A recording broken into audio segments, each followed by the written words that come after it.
Yeah, driving the ship. You're driving the ship. He's the boss. It's live now. Executing professor. So. Yeah, this is fine. Okay. I think it will be good to start the meeting now. We have some participants who want to learn more about the courses Professor Arnold is going to lecture. Maybe it will be good to invite them here and they, for example, start asking questions. But before inviting them here and hearing their questions, Rudy, what about you share a little bit about yourself and also share your book, for example, which currently is in the stores on entrepreneurship. And it will be good why we need certified experts on European entrepreneurial policies, and what are you aiming in the financial management course? Please, floor is yours. Okay, I'll be short because I see that already some attendees raised their hand to raise questions. So first of all, let me say, I accepted to collaborate and to be faculty member of the World Business Angel Investment Forum Business School. It's a big mouth because this is a quite unique thing, you know, to this virtual occasion that we have to speak to everybody around the world and to explain how things work. And for me, if I first start with my certification course on enterprise policy, I'm more focused on European enterprise policy. It's because I always see entrepreneurs and they come to me and they say, okay, Europe, it's far away, but what exactly can we have from Europe? Can we have subsidies? What is Europe making as regulation that concerns us? And then, of course, consultants can find out subsidies, but that's not the question. For me, the question is to understand how Europe functions and not what you can read in the books, but I was myself for more than 20 years involved in the European Committee, in the European Social Committee, in the European Council, in the European Commission. So I'm really an inside guy. And I want to explain how should you understand how Europe functions, and not by giving some theoretical abstract theory, but simply by applying to one field, which is the field which is most interesting for entrepreneurs, namely enterprise policy. And it's not only about money. Of course, you know that in fact now that the next period from 2021, so in 10 days onwards, there's 2.4 trillion budget from Europe. But more important is that 85% are taken at European level. So, and all those regulations are at the same time, if I can copy Monder, risks, but at the same time, it's opportunities. Take GDPR, the whole data regulation. Well, this could be a business model. Take everything what we are doing now in the field of online regulation. This could be a business model. So I could give thousands of examples. And the idea is that I want to give to the students not something like at the end a vademecum of all the subsidies that exist, but how to put Europe into your own business model. So how does Europe decide? What do we mean by entrepreneurship? What do we do to stimulate entrepreneurship? What are the kind of things that Europe can do for you? And what can be Europe as it's a big public procurement system, there are regulations. And so trying to find out and to explain how it works. And so the aim would be that at the end of my course, that people can look into that without losing time on different websites saying, if I want to do something together with Europe, or if one or other implementation of Europe can be for me business model, how should I approach? And therefore, I'm going to explain how it works, what we do in the field of venture capital. Venture capital, by the way, 40% is public capital. What we do in the field of business angels, financing business angel networks, for instance, how you have access to that. So very concretely, how does incubators, European incubators work?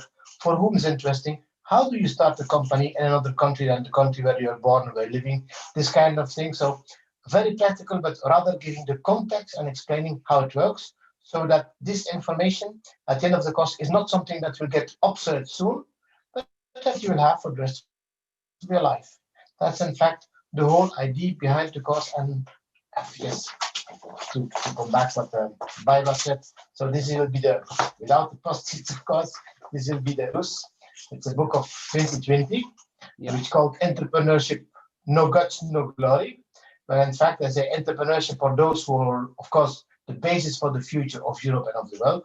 And then that book is exactly how things work, and that's in fact the message. So you are going to use your own book like a course book too, Yes. as a matter of fact, in the course. Rudy, if I am a startup in Africa, let's say in South Africa or in Singapore or in Argentina, and if I want to discover the opportunities of Europe, then I think when I join your course, I will learn how I am going to establish my business startup or scale up in Europe, and how I will benefit from the opportunities of the ecosystem of technoparks, of incubation centers, acceleration centers, venture capital, their mindset, very important, where the to which kind of startups European angel investors are investing, because you were one of the founders of EBAN, the European Business Angel Network, in 1999.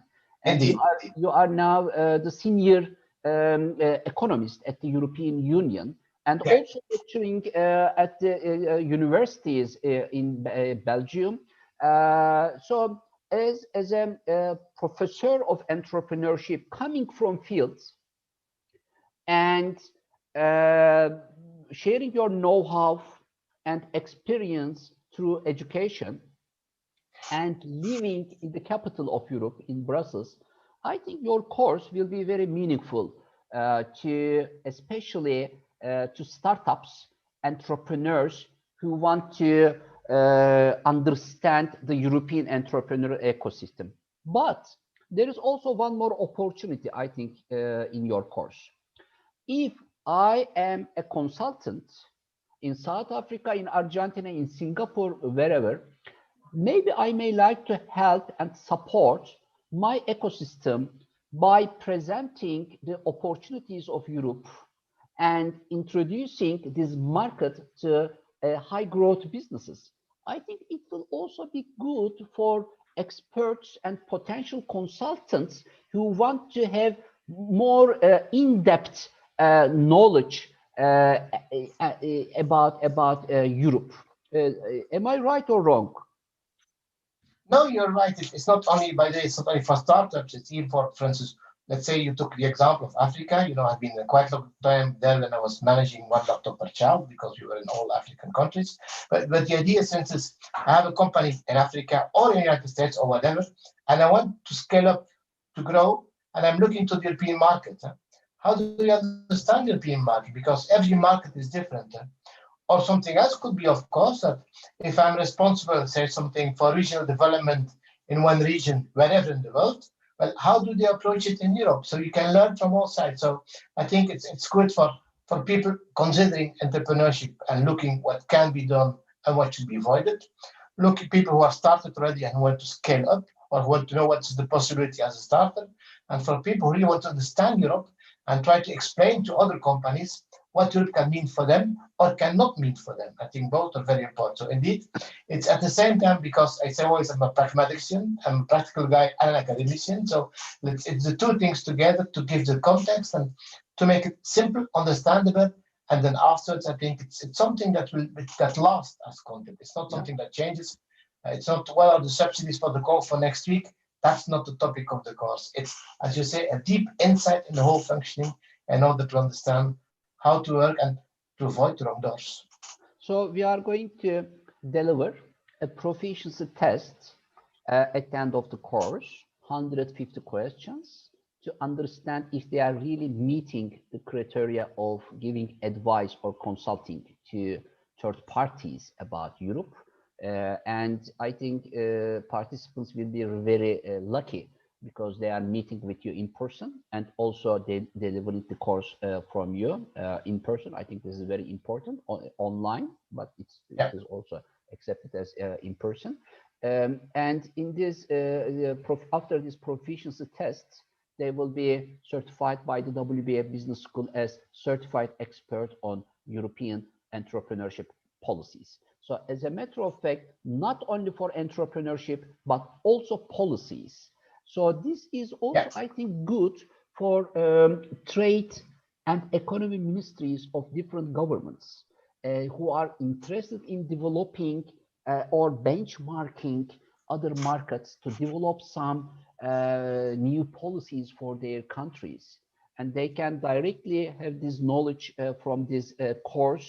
The trade ministries or even the economy attaches of foreign affairs ministries departments, they can also benefit from this before becoming an ambassador or counselor in Europe. I think it will be good to have such kind of courses and learn the environment first, and then serve to their countries with this good knowledge. So the course is, your course is like large spectrum antibiotic entrepreneurs, startups, policymakers, consultants. It is great.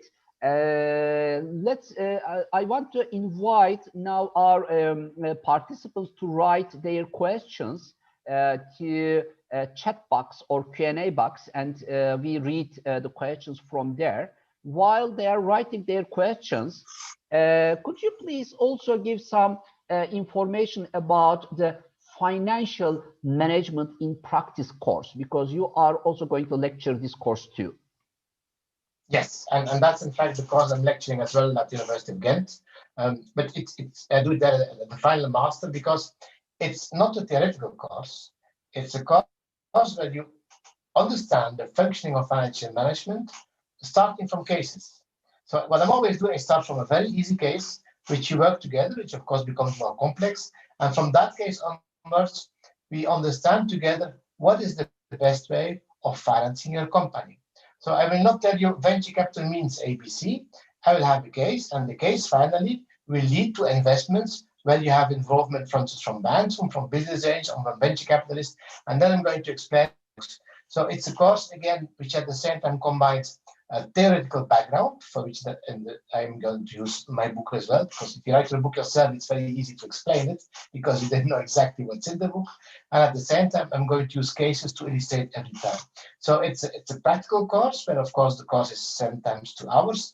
And I suspect and expect from students that between 2 courses, they work a bit on cases, and that together the next time we can work on cases. So it's a very practical course for everybody who wants to know something about financing. For instance, somebody wants to know how to get my financing. Should I go to the stock exchange? Is a business angel something for me or not? Or should I simply go to the bank? How do I approach a venture capitalist? So this kind of things. And of course, I will tell you in this course as well, what are the different possibilities at European level for venture capital and business angels.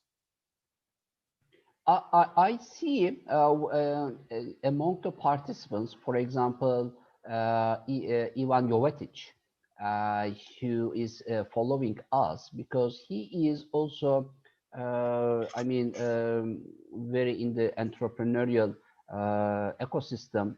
Let me give, Ivan, do you hear us? Yes, I do. How are you? Yes. Regards to all. Fine. Thank you. Thank Yeah. you. I made a surprise and took you here. But do you have any question, Ivan?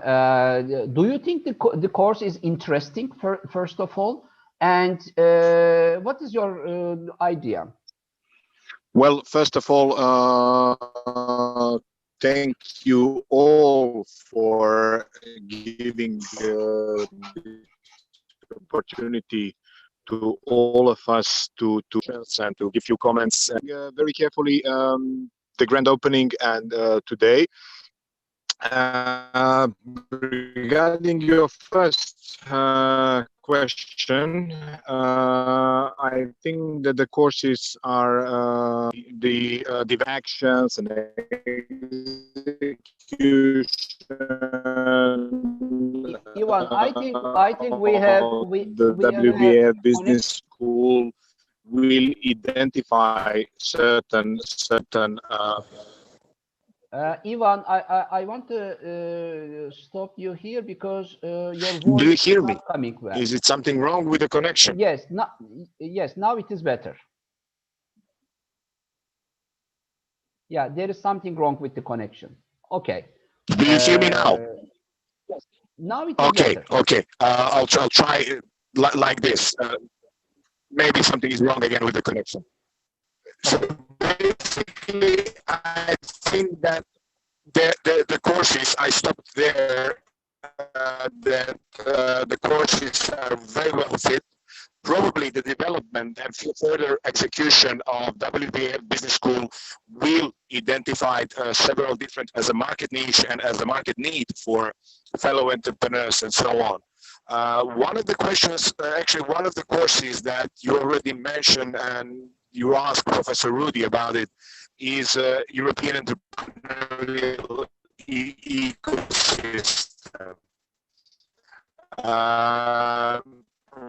One of the things that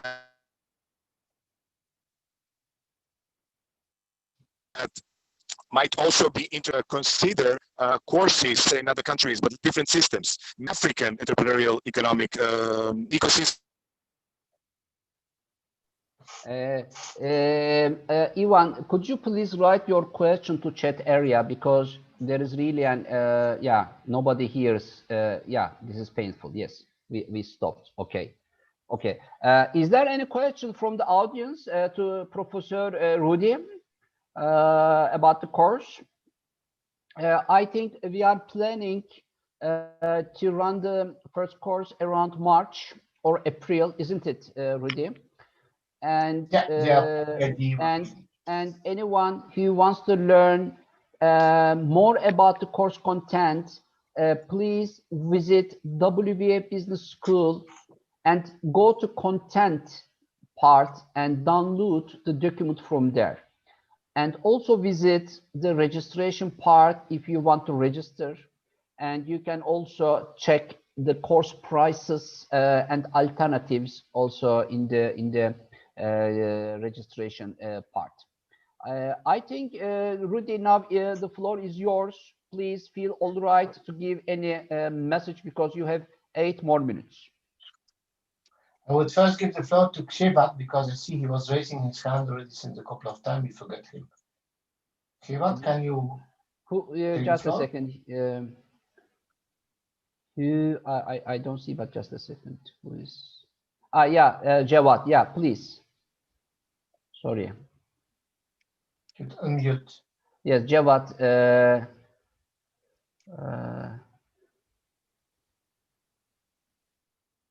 Jawad Surdash is going to ask a question now. Yeah.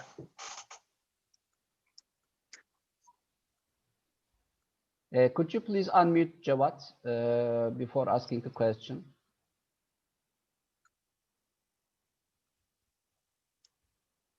I think he is not in the room now. He raised his hand and then, okay.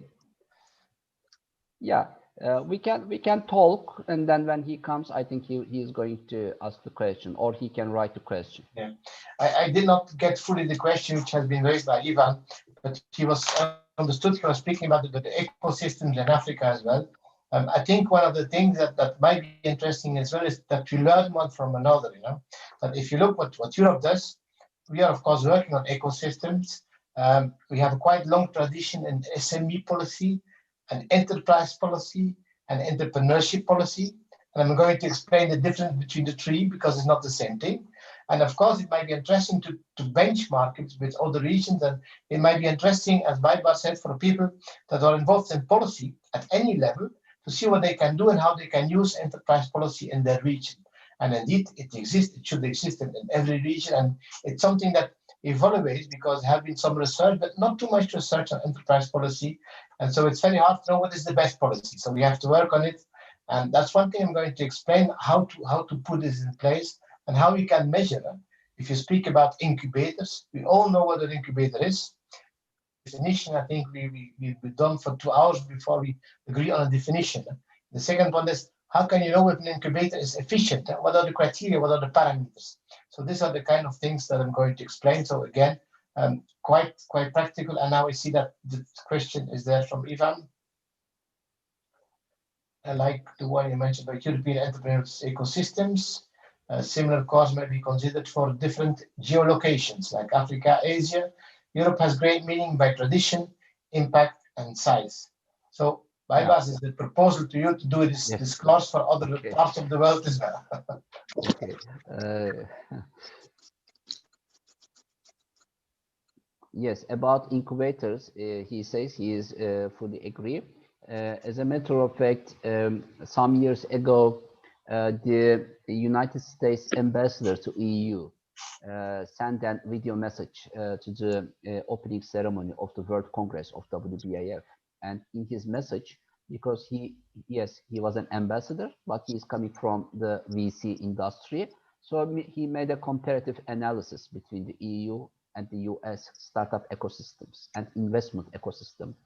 And he had said Europe doesn't have a startup problem, but it has a scale-up challenge. There are some challenges for scale-ups. This is what he had said. So companies coming to scale-up level are preferring to move to US. Do you agree with this, Rudy? But unfortunately, I agree. And even more, if you are interested, you can find my paper on that topic, which is called The Scale-Up Gap, which has been published last year, where exactly I explain this problem. That in fact, if you look now out of the world, 45% of the startups start in the United States, 35% in Europe. So there's not a big gap on the startup. That's not where Europe is missing the target.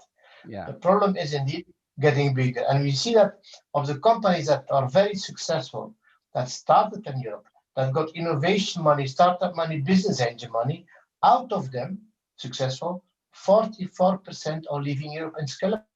The reasons why I launched last year a program which is called Escalade, European Scale Up Action for Risk Capital, which effectively focus that way, and which has as one of the objectives, for instance, to mobilize pension funds to invest in companies that are scaling up. Because if you scale up,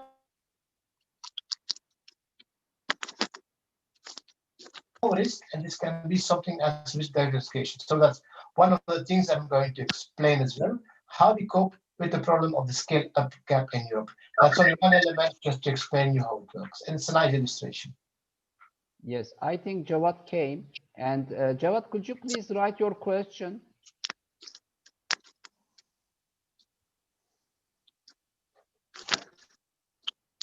Jawad, do you hear us?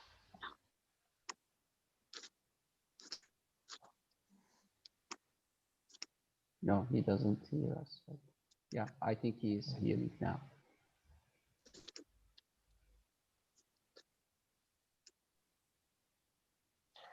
So to conclude, it will be a very practical course, but at the same time, the idea is, as Barbara said, to give insight in the whole thing. It's not to just give a list of subsidies.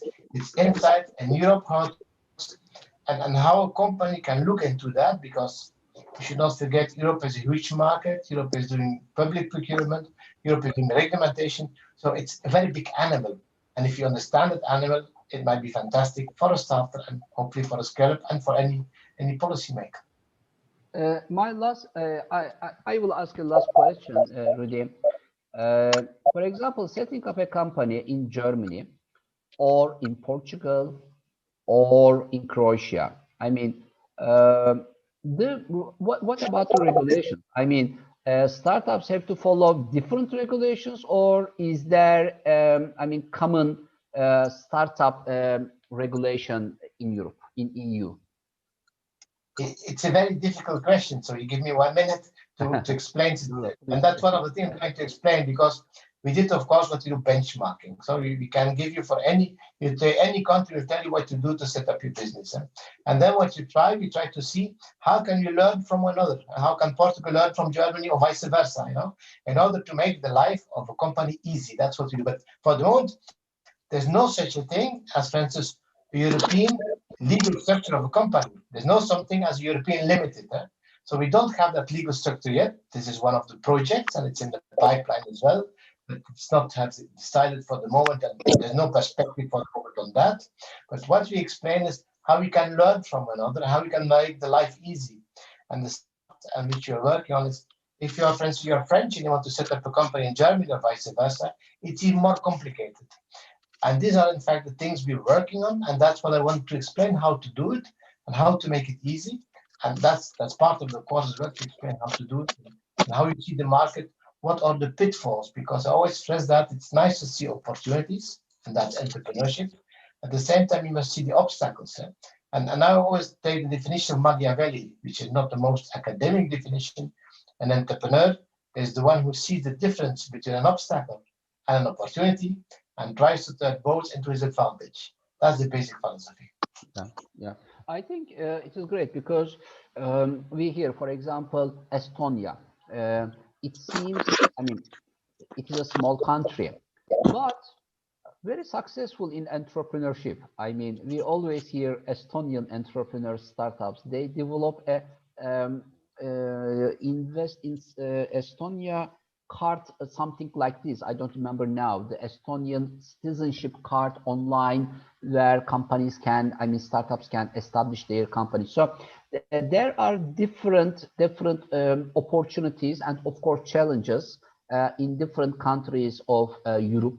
I think it will be a good introduction to Europe markets, and then startups and entrepreneurs can decide by themselves.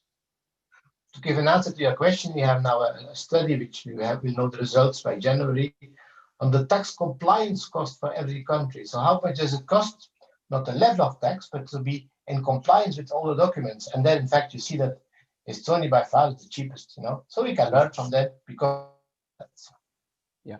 Rudy, thank you very much. Now we completed your session, and you can stay if you like, however you like. But Professor Zink also joined us.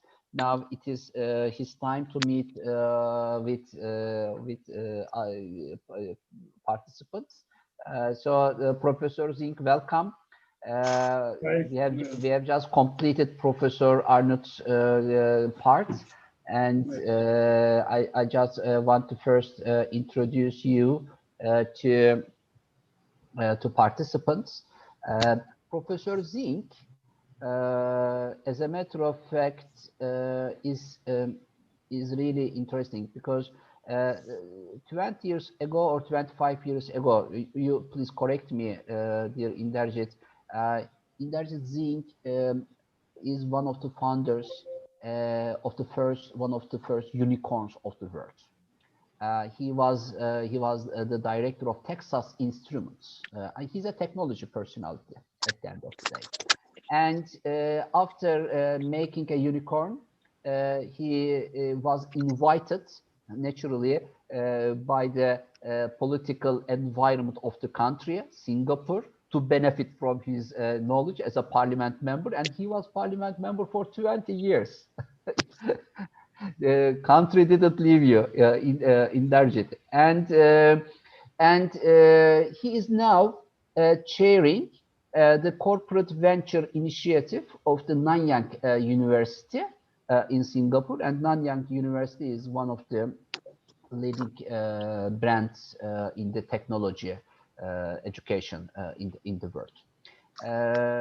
He is also the board member of WBAF, and he is chairing the Global Startup Committee of the WBAF, and he is going to lecture in the business school, his unique course, because he developed this course for entrepreneurs and startups who want to make a fast business transformation under pandemic times. I think it is very important. So let's hear from you, Inderjit. Who is this course for? Why are you inviting me to join your course? I am a startup, I am an entrepreneur, I will establish my business, but I have also another business I established before. So I want to benefit from your course, Mark, two different ventures. One of them is already established, the other one I will establish. Floor is yours. Okay, thank you, Baibas. Yeah. So now, in addition to politics, like Baiba mentioned, I actually spent many years starting my companies, and the first one was a unicorn semiconductor company that was listed on the Singapore Stock Exchange. And then I went on to start another one that was Silicon Valley based, and was located HQ in Singapore and a few other places. And I've invested in many companies, and I continue to. In fact, I've also started a company that does in business in 38 countries in Africa. I'm still overseeing that business right now. So what I did, over the years, based on my experience, I brought this to politics to try to change the policies to make Singapore more entrepreneurial friendly for startups and small and medium enterprises, because I had experience and I saw the difficulties, and so I spent a lot of time in Parliament. So I also do, I've done many policy initiatives in government that help startups and small and medium enterprises. In fact, on the 2nd of January, I'm teaching a new course at Nanyang Technological University. This is entrepreneurship policy, and I've gathered all the ideas on policy that can be very useful for future courses. But anyway, for what I did some years ago, based on my experience, I wrote a book called The Art and Science of Entrepreneurship. And this captured the journey I took. But more importantly, it's not just a journey. I distill all my practical experiences of an entrepreneur, and I made it into theory so that I can use that to impart knowledge and teach future entrepreneurs on how they too can create successful startups. I'm very fortunate for the startups that I run myself, which are few. All of them are highly successful, and I've invested in, I think, maybe about 20 to 25 startups over the last 15 years, and I've also seen the issues that startups face, and not every one of them has been successful. So there are many failures too, and so I've learned from all of this, and I've captured this and put it into my book.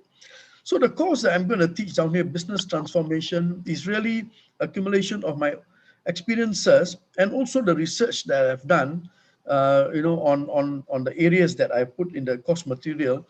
And this I basically started teaching at the Nanyang Technological University for the master's program on technopreneurship. It's called Masters of Science in Technopreneurship and Innovation.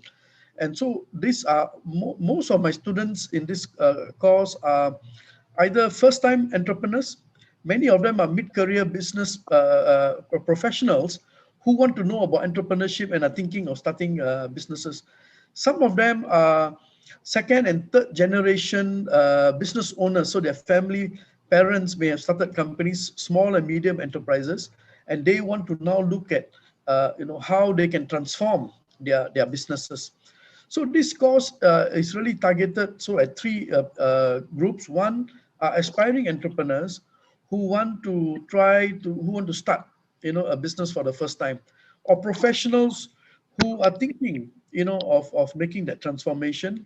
And the third are small and medium enterprise owners, business owners, who want to pivot and transform their business models. And given the COVID situation, the disruption that we are seeing today, many businesses have to pivot and transform their business models. And these are the kind of things that I teach in this course. But also, for me, entrepreneurship is a matter of mindset. So I don't just teach students who want to be entrepreneurs, but I teach anyone who wants to think like an entrepreneur. So you can do anything in life. You can continue. You can be a school teacher. You can be working in government, or you are working as an employee somewhere. For me, entrepreneurship is the way you think, and so I also cater this course for people who just want to know and want to be able to think and do things like entrepreneur. So my course content will start with very simple things about, and I call it the art of entrepreneurship. And art basically refers to the mindset, how to think like an entrepreneur, how to behave like an entrepreneur. What are examples, learn from the people who have done it, people like Bill Gates, Mark Zuckerberg, and so on. So I've got examples like this. Then, once you have an idea, how do you transform that idea into a business model? and then a business model into a business plan and start a business. Most companies fail because most startups fail because they fail to transform the idea into a business. That is the most difficult part. And so I spent a lot of time talking about in this course about how to transform an idea, all the steps that you have to go through, business model canvas, setting up a business model, and all the tools that you can use to transform your idea into a business. Then, I also talk about one portion about how do you identify opportunities? What are the gaps? Opportunity identification, how to think innovatively. I talk about creativity too. So this will be, another portion that I cover in the course. And finally, I added this quite recently, and I taught it in the university too. It's about how to survive a very challenging time. And I use the COVID-19 as a base, but I make reference to the Great Depression of 1929, the past recessions, and I teach about coming up with a master plan for survival.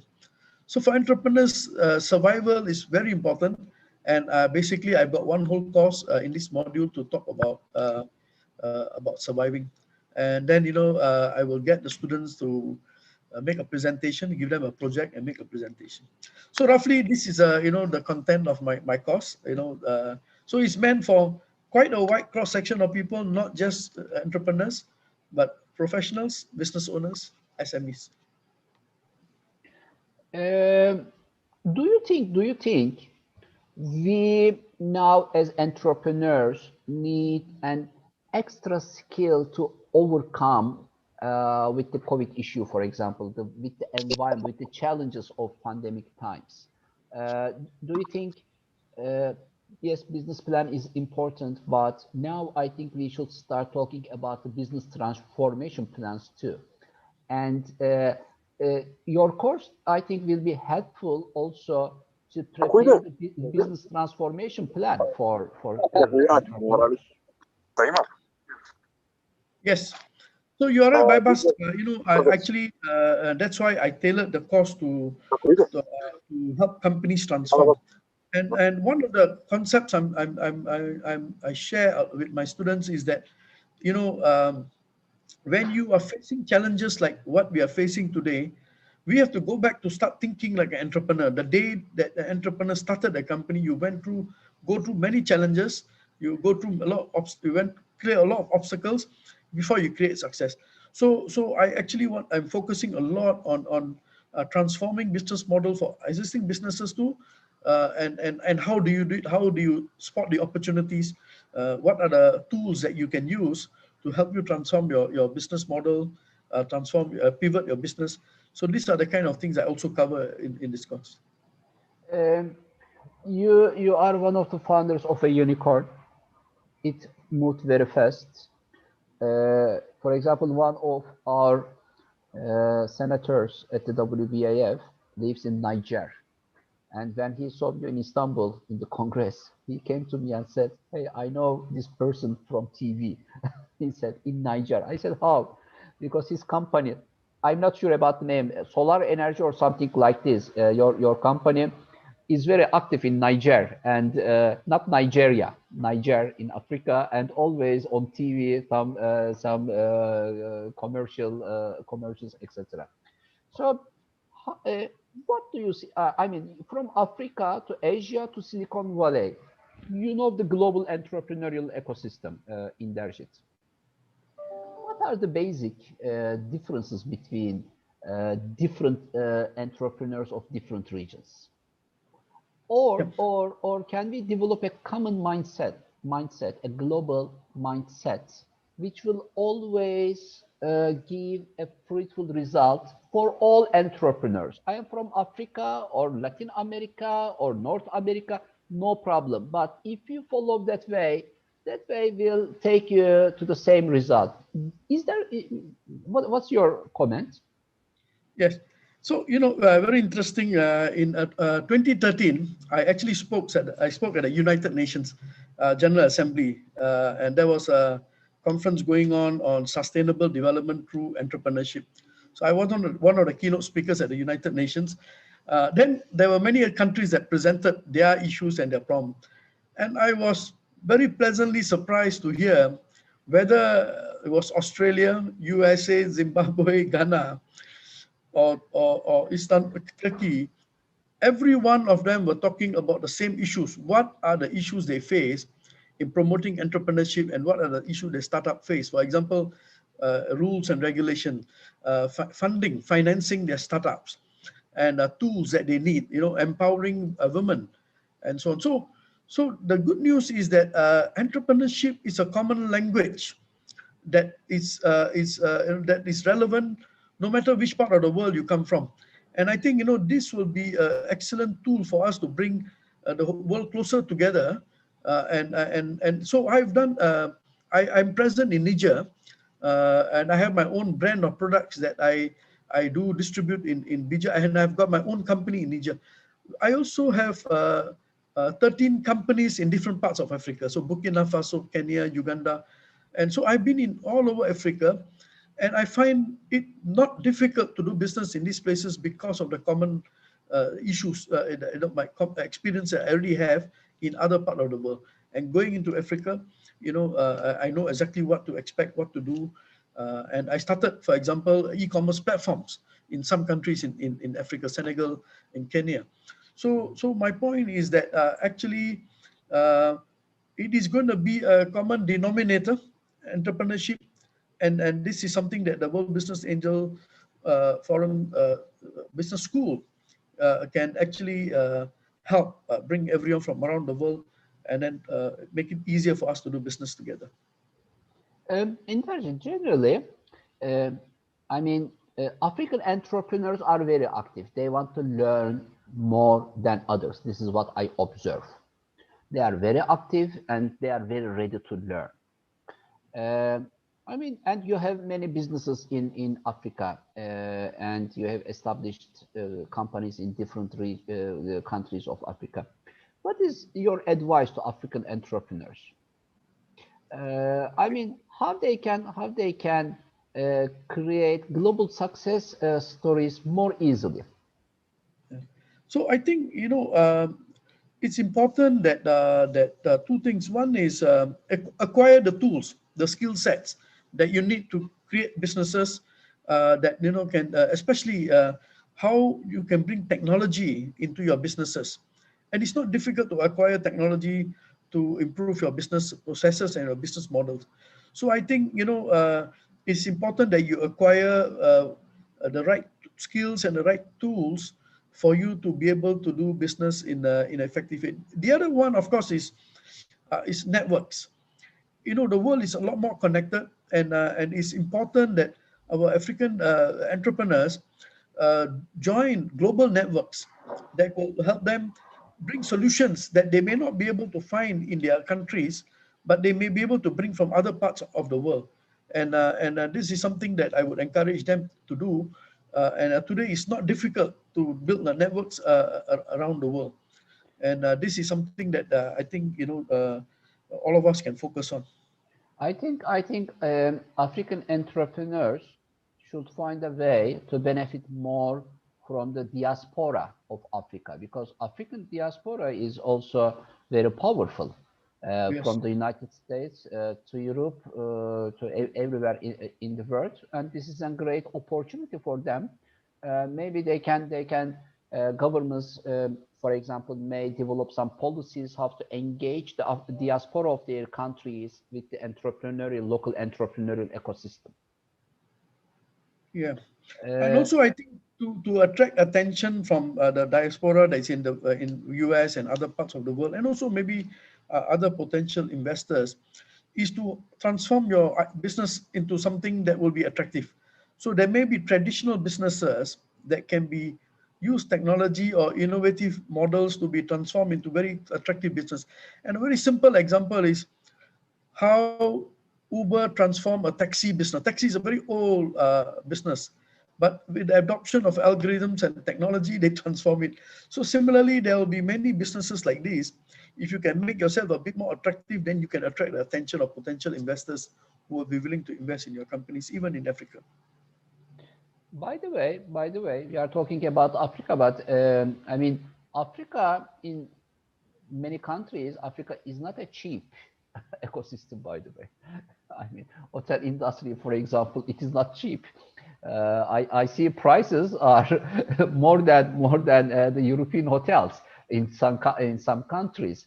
So there are good opportunities in Africa, and I don't believe the main challenge of Africa is lack of resources, but I think the main challenge is developing a global mindset to develop the correct business models. And your course will be very instrumental in that way too.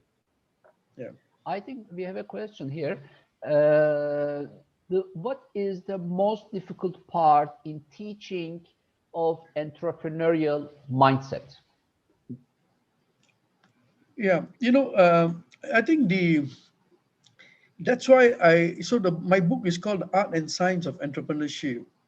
The art is what I mean by very abstract. So the mindset things are very abstract things to understand.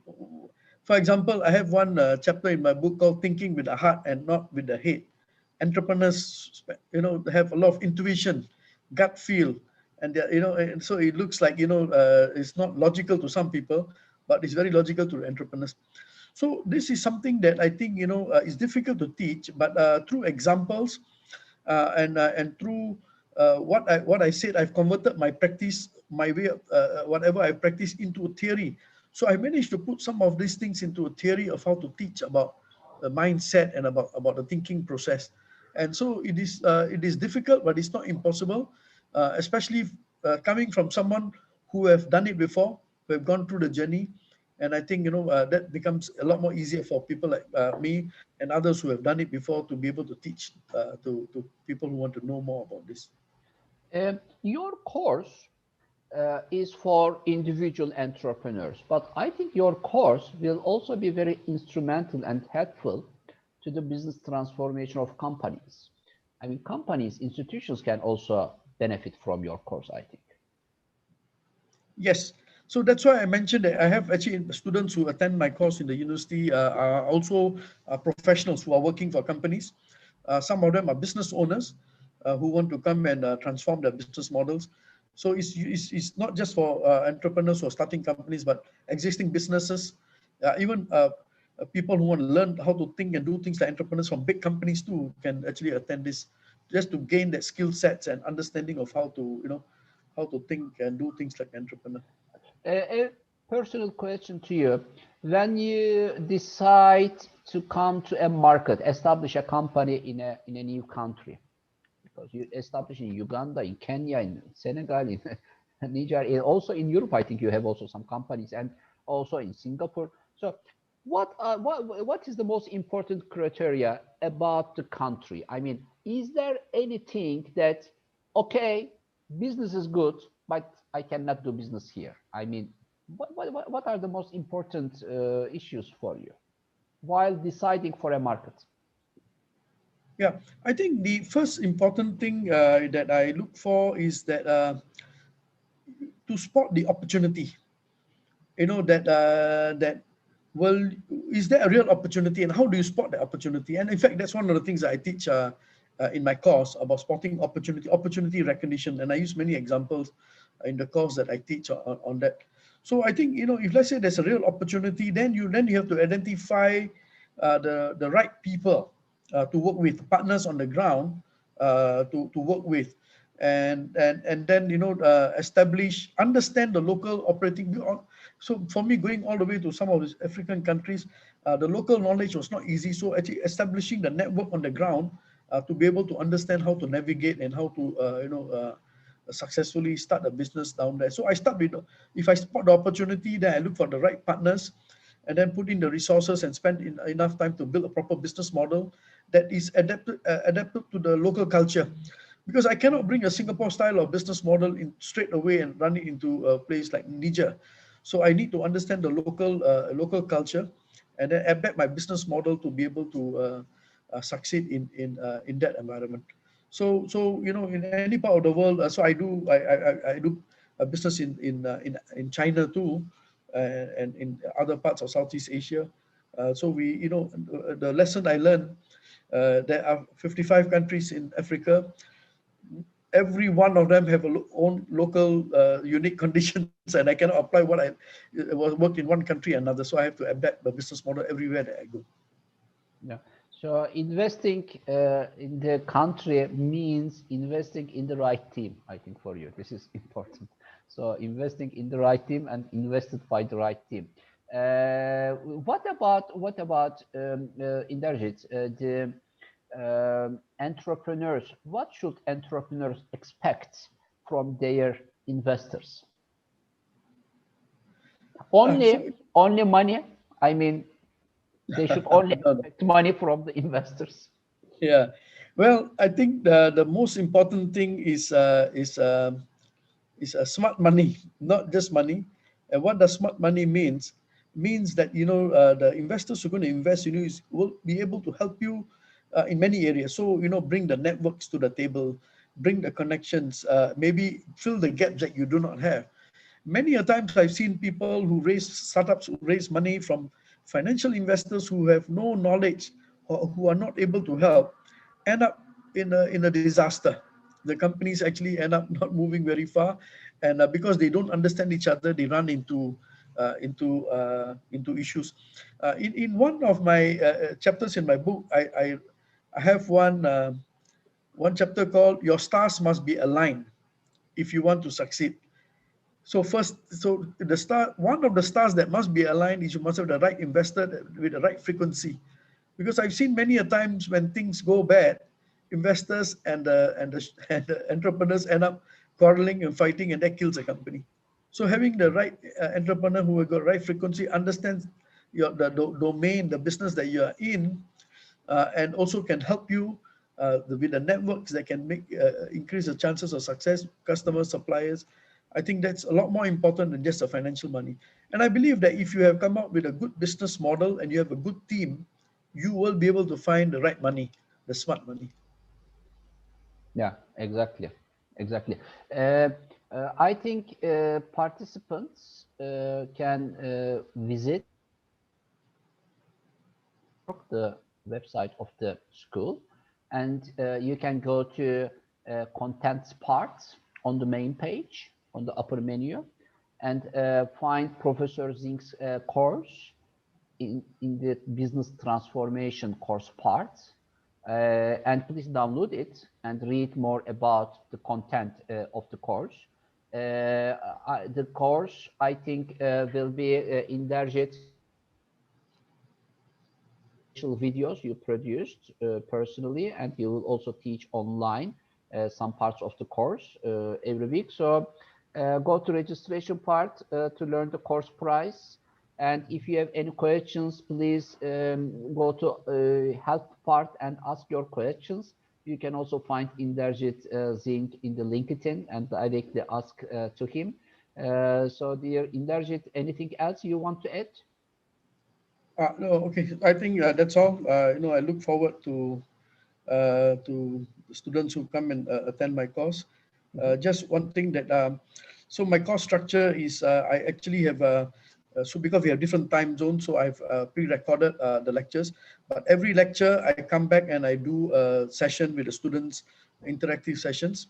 And then I have some class exercises that you will do in teams, and then, and I give you a project to do, and then, come and present, so that you, from there, from the presentation, I can understand whether you gain the experience. So I wish everyone the best. Thank you for listening in. Yes, Inderjit, thank you very much for joining the WBAF Business School and letting the participants of the school benefit from your know-how. Thank you very much again. Thank you. See you. Hans, welcome. Thank you, Barbas. You came very on time. Absolutely. Hans, I will leave the floor to you, but before leaving the floor to you, I want to give a brief introduction about you. You are a very well-known name of corporate life. The latest, I think, company you were in the leading team was Deloitte, and well, not in the leading team. I I led the research for the EMEA region. Yes, and so I think it is good to hear from you how your course is going to support the participants. And for example, I am an entrepreneur. Am I the correct profile for your course? Or it would be better if I would be working for a big company and join your course as an employee of this company, or it would be much better if my company would connect you with a team of the company to take this course. Floor is yours. Could you please also introduce yourself a little bit more about your background and then about your course, please? Yes, thank you very much, Baiba. So my name is Hans van Gieke. I have had senior research roles within companies such as Capgemini, Ernst & Young, Gartner, and recently in Deloitte as the EMEA research leader for the technology space. I'm also a supervisory board member for the past 13 years, and I have been teaching on different Dutch business schools, Nijrode, University of Tilburg, and the Tech Trends program of the Technical University in Delft. So as part of my job, I've seen, I can probably say, thousands of companies across the world. And when you and I met in the past, our thinking was that some of the lessons learned from the technology space in the startup world have a lot of relevance for medium-sized and big organizations as well. And so that is more or less the course that I will be bringing to the WBAF Business School. And so I'm going to share some slides with you. Please confirm, Baibas, if you can see them. Is that correct? Yeah. Okay. So this course is actually for executive business and technology teams, joint teams. So this is very important.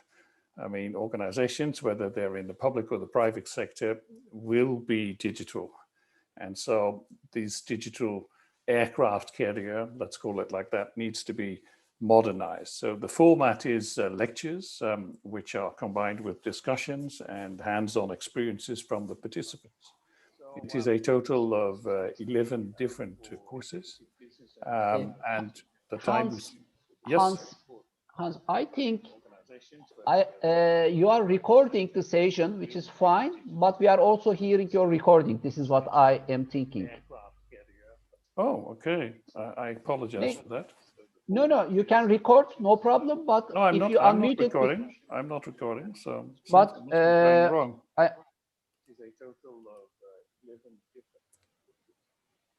Now it's gone or not? For some reason, it's started another different. So let me just stop that here for a moment. And okay, please. Get back to you in a moment. Okay.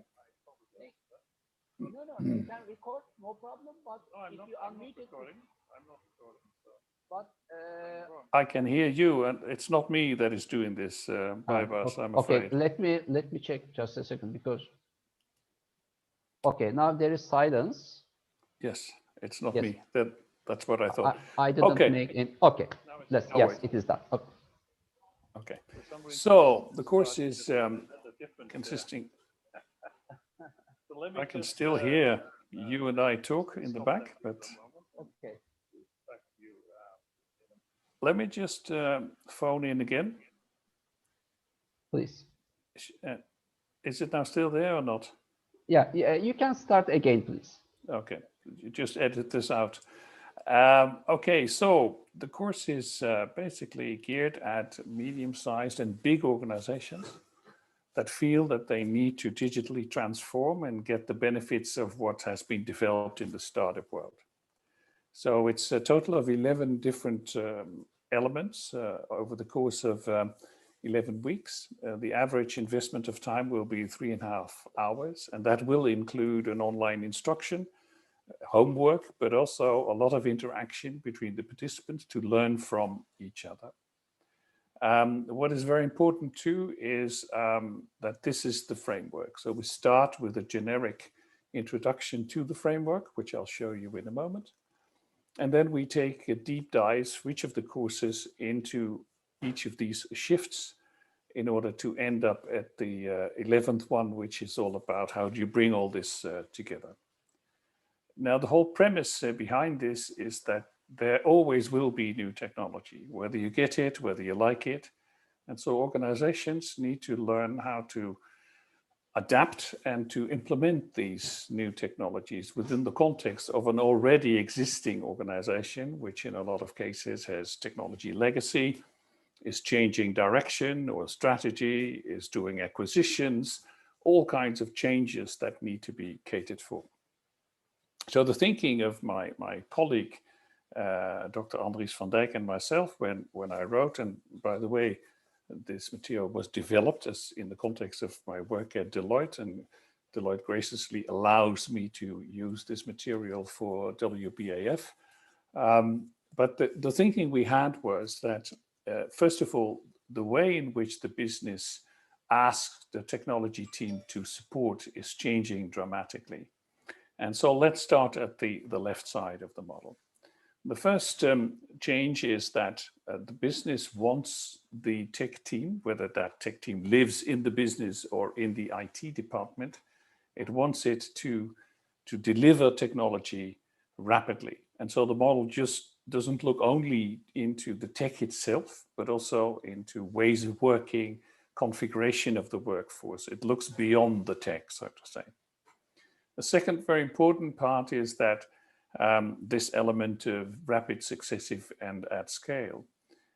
Starting with the first one, rapidly means that organizations need to be able to implement technology much faster. You know, when I started in tech, SAP was just about to enter the market, and companies could take 5 years to think and rethink and consider, should I be investing in an ERP system? Nowadays, these new technologies have a life cycle of about 2 years. So when you don't get it, or you don't even observe them, you might be too late. So rapid deployment of technology is an important one.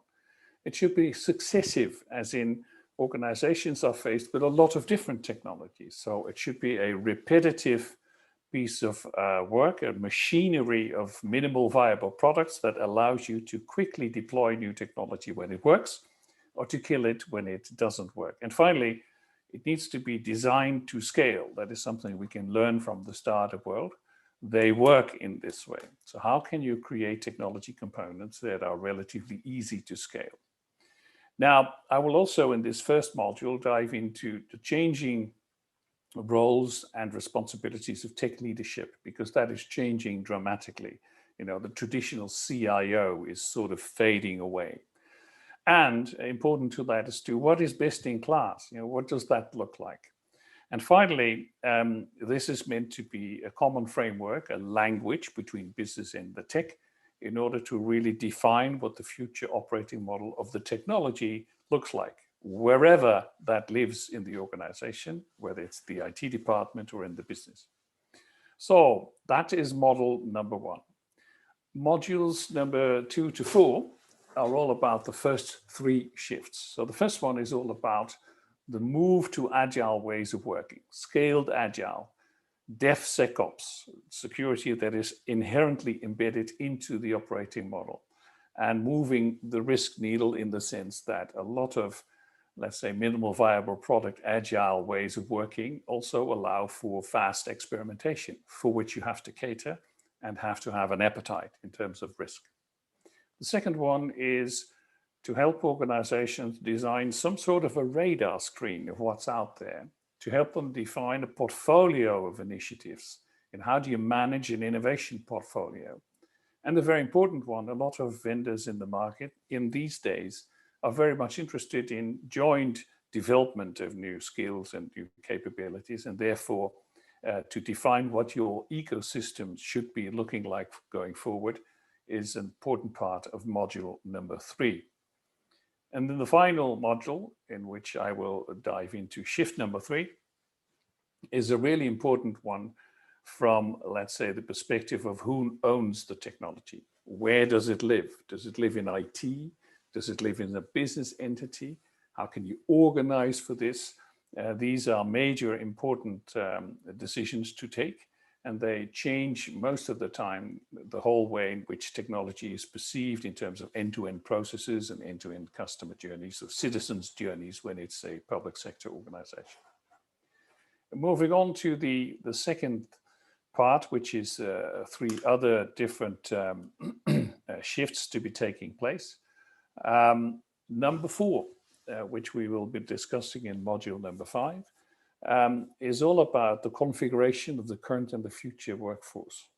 What roles will be more or less fading away because we robotize them away? What new roles should be on your radar screen that currently might not be available in the organization, but should be for the future?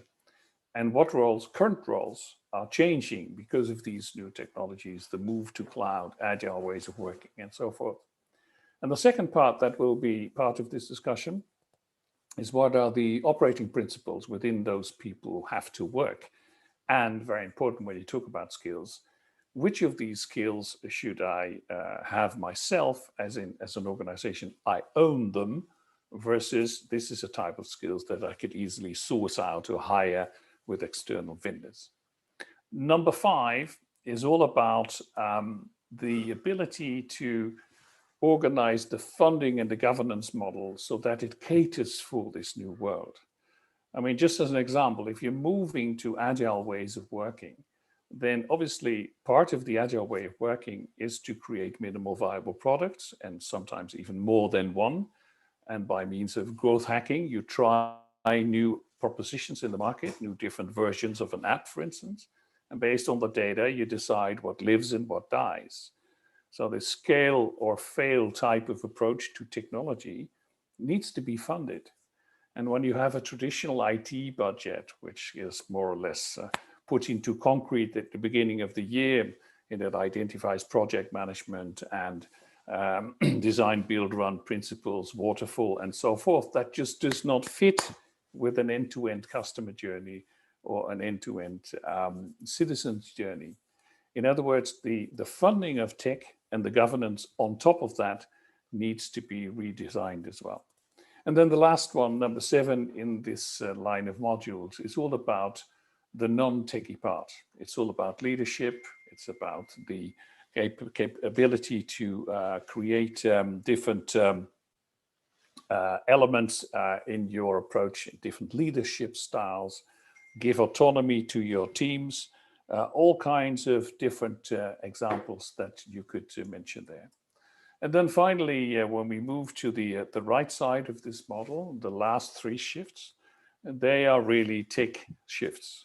The first one being the move that we see in the market from digital experience, that's apps and that's websites and so forth. And a lot of companies and public sector organizations are deeply involved in that, towards digital reality. That means digital twins, Internet of Things, augmented reality, all kinds of ways to convey reality in digital terms to users quickly and much more advanced.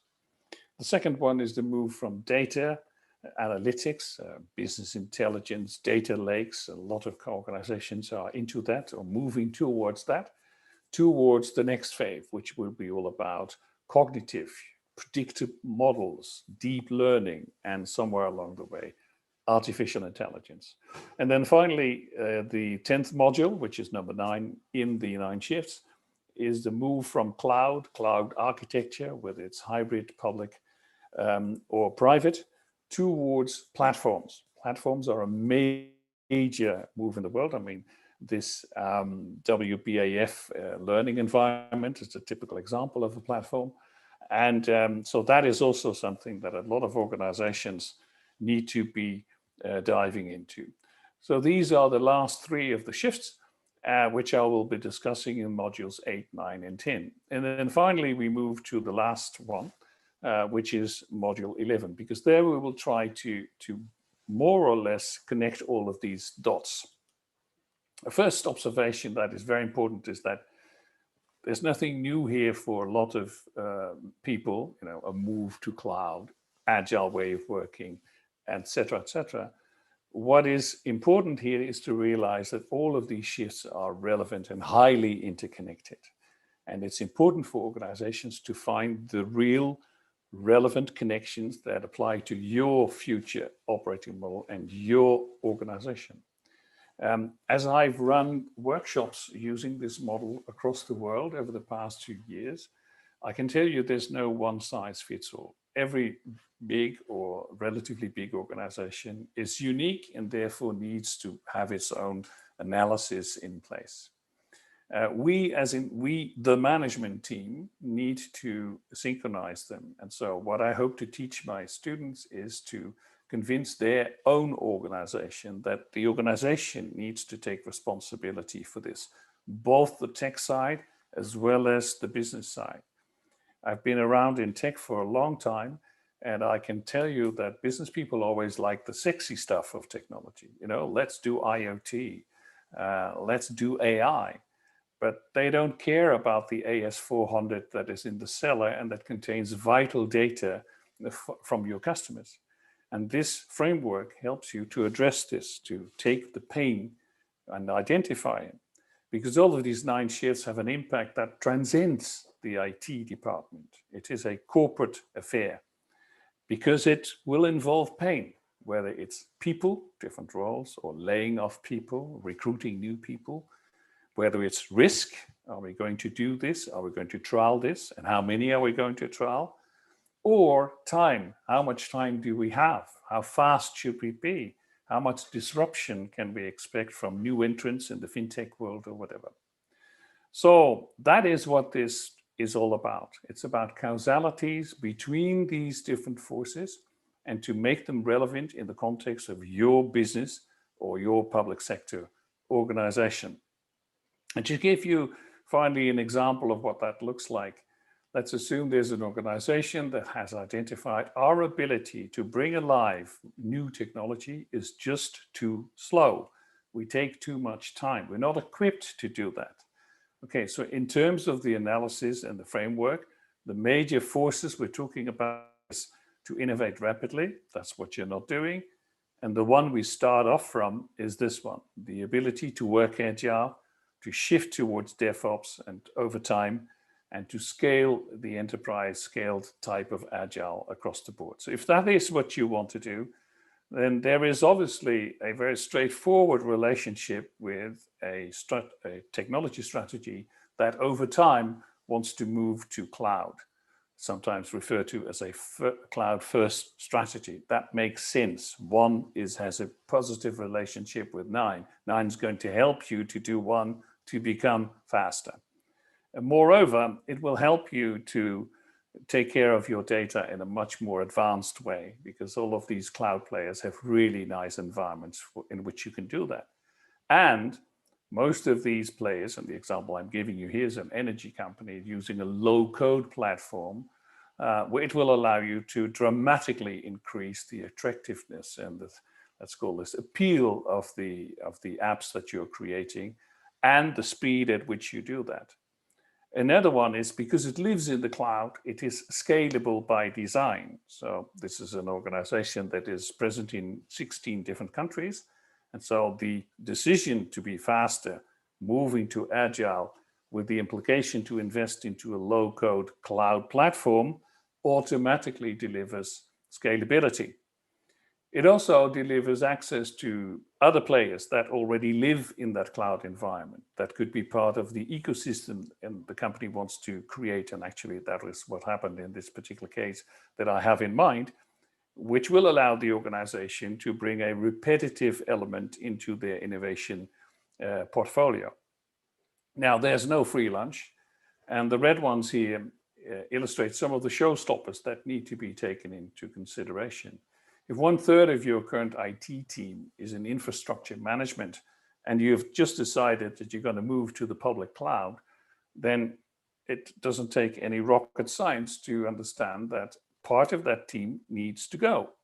On the other side, you will need cloud brokers and cloud architects that understand that cloud environment. So that's a relatively negative one if you do not address it. Another one is the real important decision about where do these agile teams live? Do they live in the business, under the control of the business, with a mandate from the business? Do they live in the IT department and are they commissioned to the business, or something in between? There's really best practices across the world of the different versions of what you could do.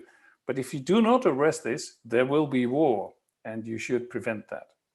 Here's another one. If you move towards agile ways of working, then one of the consequences is that most of the traditional IT budgets simply do not support that move. They do not support it in terms of risk, the willingness to take a certain risk into account, or the willingness to have an end-to-end responsibility for a certain process or customer journey. And that also has a relationship with portfolio, because I already know of examples in which a company, an outside vendor company, would say, why don't you, instead of paying us by the hour, why don't you pay us for the value delivered in your customer experience, in some of the parameters that we decide upon that are really important to you? Because the nature of this type of work is that the parameters on which you define what value is, business value, public sector value, they change. And so this is just to give you an idea of the type of discussions we shall be having amongst ourselves in this course. It will help you to equip yourself, and through you, your organization, to have this conversation, to identify your boosters and your showstoppers, and to help your senior management to get an overall picture of what the characteristics of the future tech operating model should look like, what investments need to be taken, what hard calls and decisions need to be identified and decided upon, and what, let's say, the operating model could be looking like in the future. So my name is Hans Verrieke, as I said. I have some experience in this space, both as a teacher as well as a researcher for some of the renowned consulting firms in the world. And it would be my pleasure to be part of your course and your educational journey through the technology space. So with that, I give it back to you, Baibas. Thank you. Thank you very much, Hans. It was a great presentation. And I think anyone who has questions in the future can get in contact with you through LinkedIn too, isn't it, directly? Yeah, it's okay. So what works best, to be honest, is not to do this course as an individual. What works best is to do it in a combination of somebody from the tech side, the CTO or the CIO, and somebody from the business side, chief architect, chief commerce officer, or a policy person in the public sector domain, to make sure that there's an understanding of how these things fit together on both sides of the aisle, if I may use that word. So both the tech side as well as the business side. And very important, this is an attempt to bring in some of the lessons learned and the best practices from the startup world into the corporate world. That's what this is all about. Yeah, I think this will also be very instrumental for companies, for companies who want to who give importance to entrepreneurship. Yes.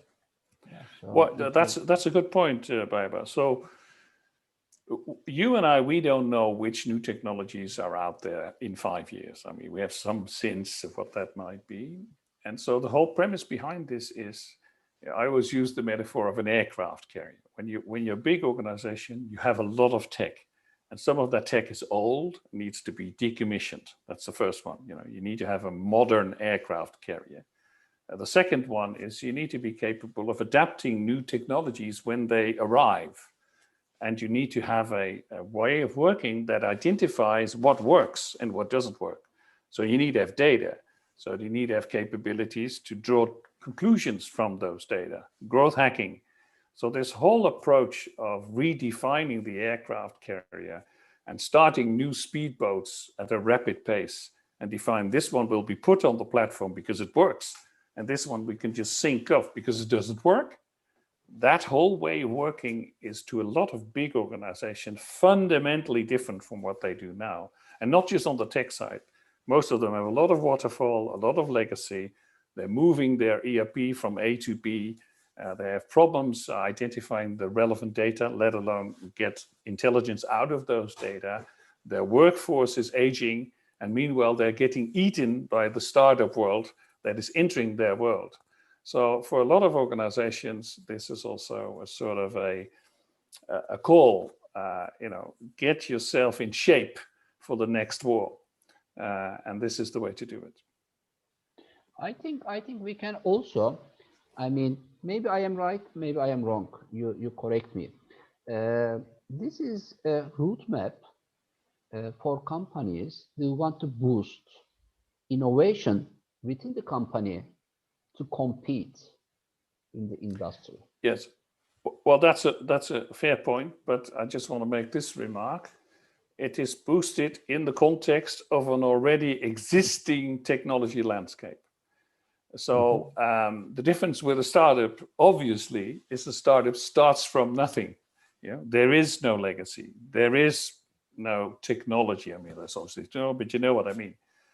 When you're big or relatively big, there's other technology, other business entities. So, but nevertheless, you have to go through this growth curve, and that's why I'm using the metaphor of an aircraft carrier. The CIO, which is the captain of the aircraft carrier, or the CTO, does not decide what's the next war to fight, but he or she is the person that has to run a tight ship so that you will be able to fight the next war. And so to make the technology operating model future-proof, that is what this is all about. Because there's one thing that is, at least to people like yourself and me, beyond any doubt, part of your competitive advantage in the future will be digital, will be your ability to adapt to these new digital technologies. And so to organize yourself for this, instead of doing this incident by incident, I mean, in my previous job, I've been involved in big organizations that just literally say, my bank is not going to make it anyway. So help me to create a new bank outside of the existing bank, to start a startup bank that literally needs to eat the old bank. In the Deloitte world, that's called an edge play. And some companies do that, but the majority of companies don't have the money, don't have the time, don't have the appetite, and their shareholders will not allow it. So they have to really redefine the technology operating in order to be innovative, to be faster, and all the nice things we discussed earlier, Baibars. I think post-pandemic economies and post-pandemic business environments will need such kind of skills more. Well, it's a fact that, because I've been into this space for a long time, that the companies that I'm still in contact with across the world, it's a fact that their ability to work with these big disruptions, or small ones like COVID, dramatically increased simply because they have their operating model in place. I mean, we don't know what the future will bring. It might be big, next type of COVID. It might be small, the next fintech that is trying to eat your business. So your ability to be as flexible as possible, and meanwhile have a core that is defendable, that is scalable by design, a team that can work with that, and obviously strategies to support that. That is very important. So the whole premise behind this is we turn this around. We don't start with there is this new technology, this new business model or this opportunity. No, we start with whatever happens, it will be new technology. And you need to be able to deal with that. Exactly. Dear Hans, thank you very much. My pleasure. I'm inviting all participants to visit the WBAF Business School website, wbs.wbaf.org. Please go to contents part and go to business transformation documents. And you will find this course details in this document, which is downloadable, by the way. And in the faculty members part, There is another message of Hans van Grieken. Please watch it too. In the registration part, you can also learn about the course prices, dates, etc. Dear Hans, thank you very much for joining us today. It was my pleasure. Enjoy the rest of the webcast. Bye-bye. Okay, bye-bye. Thank you.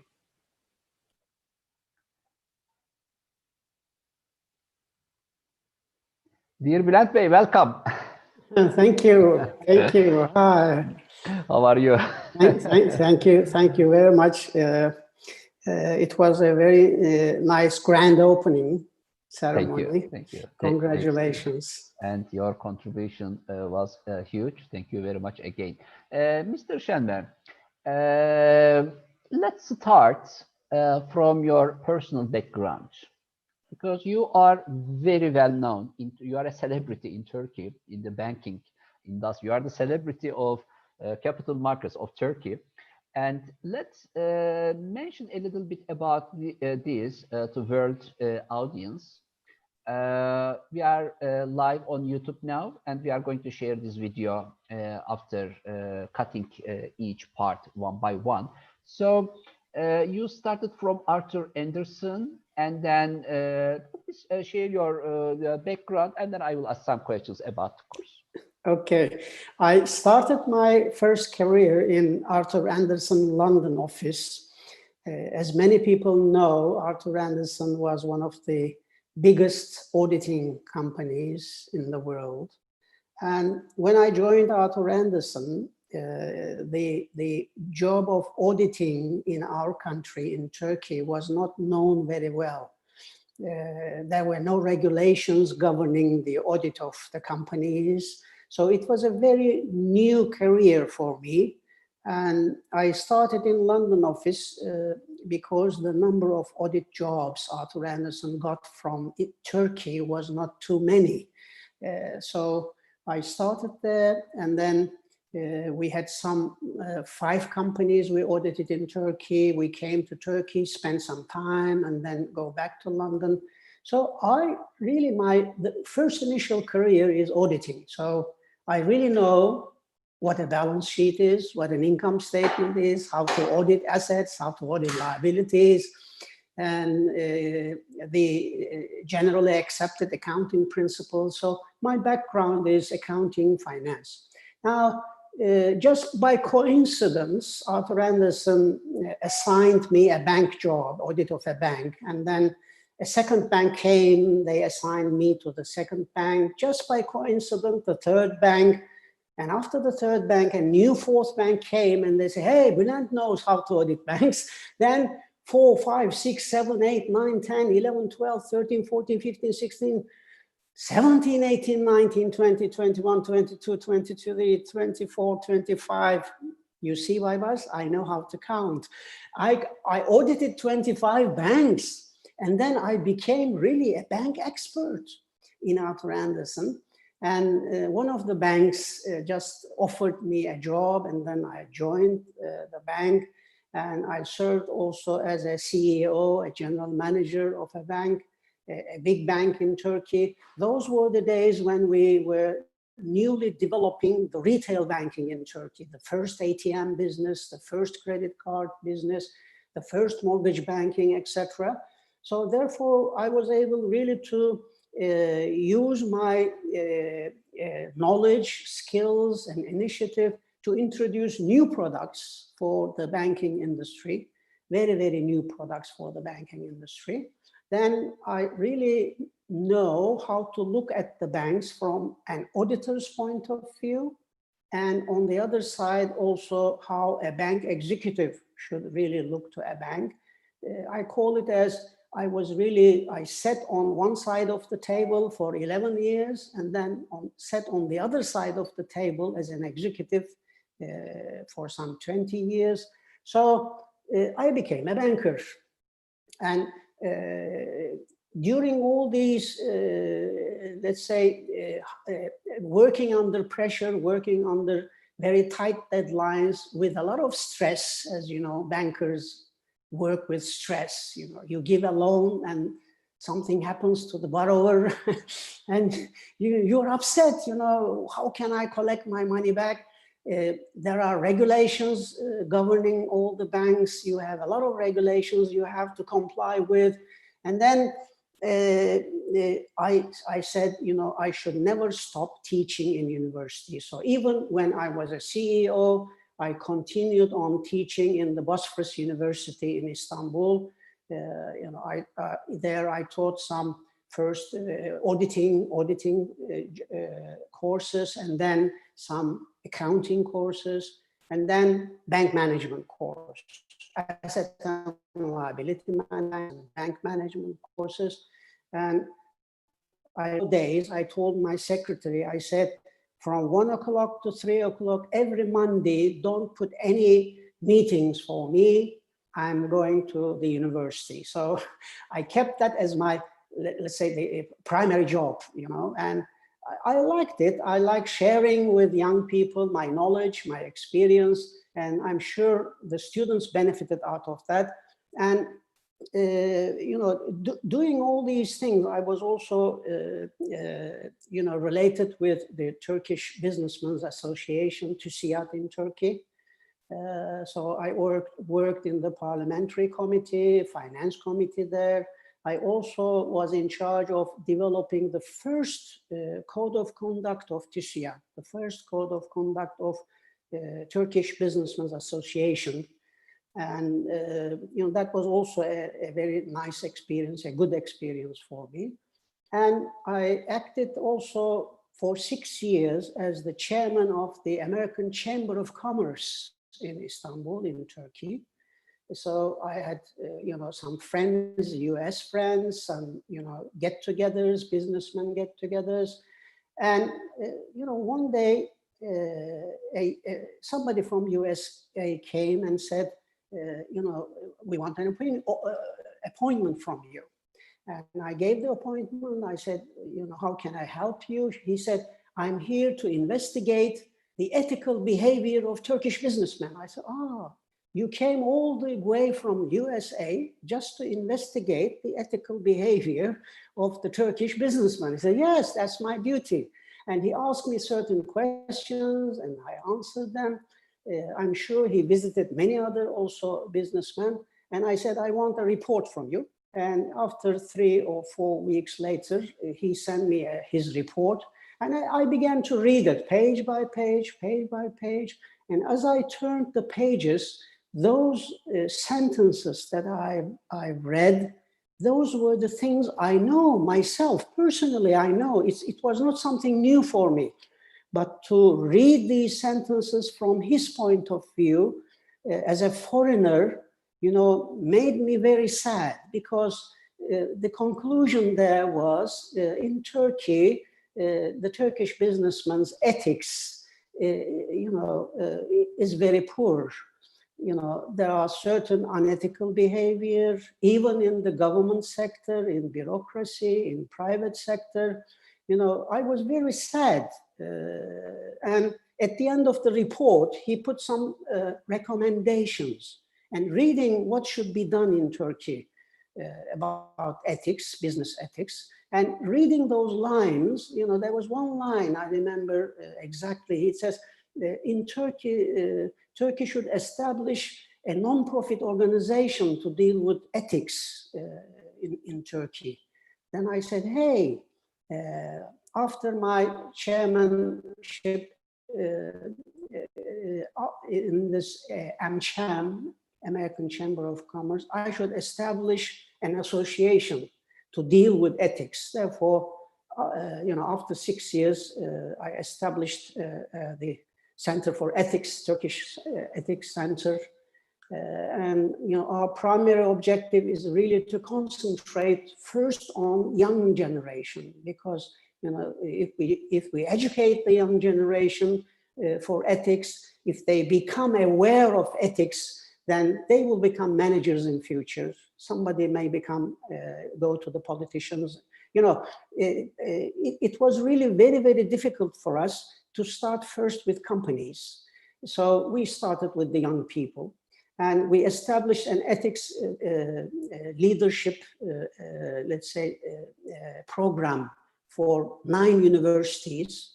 Ethics leadership, we call it ELA in Turkish, ELA, Ethics Leadership Academy. It's an eight-week seminar, every week 3 hours, and all the 9 universities, from 9 universities, we have graduated up to now some 1,800 students from that academy. And every semester we open a new one. At present, the 14th semester students are attending, and there are some 500 students at present. So 1,800 plus 500 this semester. So 2,300 graduates. So our hope is that the more we graduate from this academy, the more young people will be aware of ethics. At least they will be aware of ethics. I don't claim that they will be ethical, because to be ethical in an environment which is not ethical, to be ethical in an unethical environment is not very easy. If you are in an unethical economy and you're alone as a manager there and you want to be ethical, it's very, very difficult for you. If you're a manager in a company who doesn't have really ethical values, it's very difficult for you. And you may say, don't join that company. You may say, resign from that company.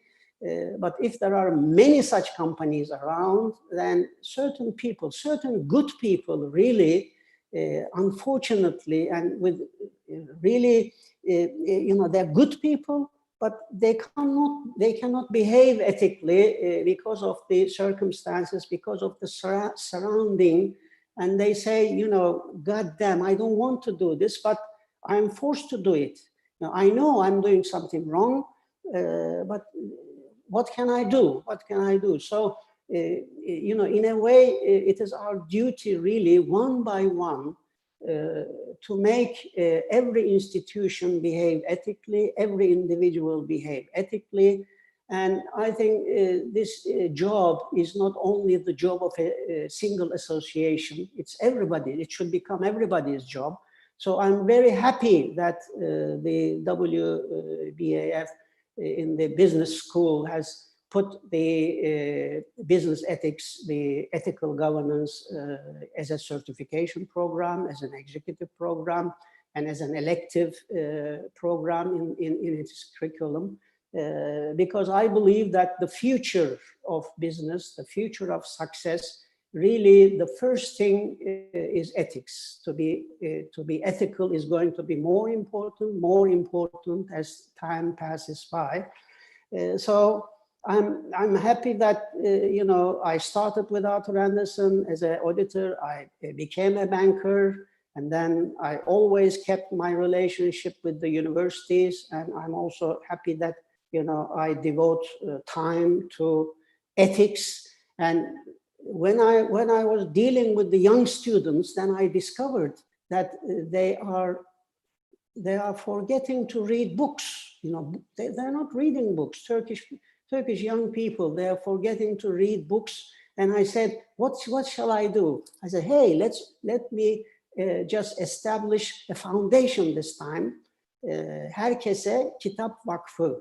So Books for Everyone Foundation. I established a foundation. Also, I'm the founding chairman of that association.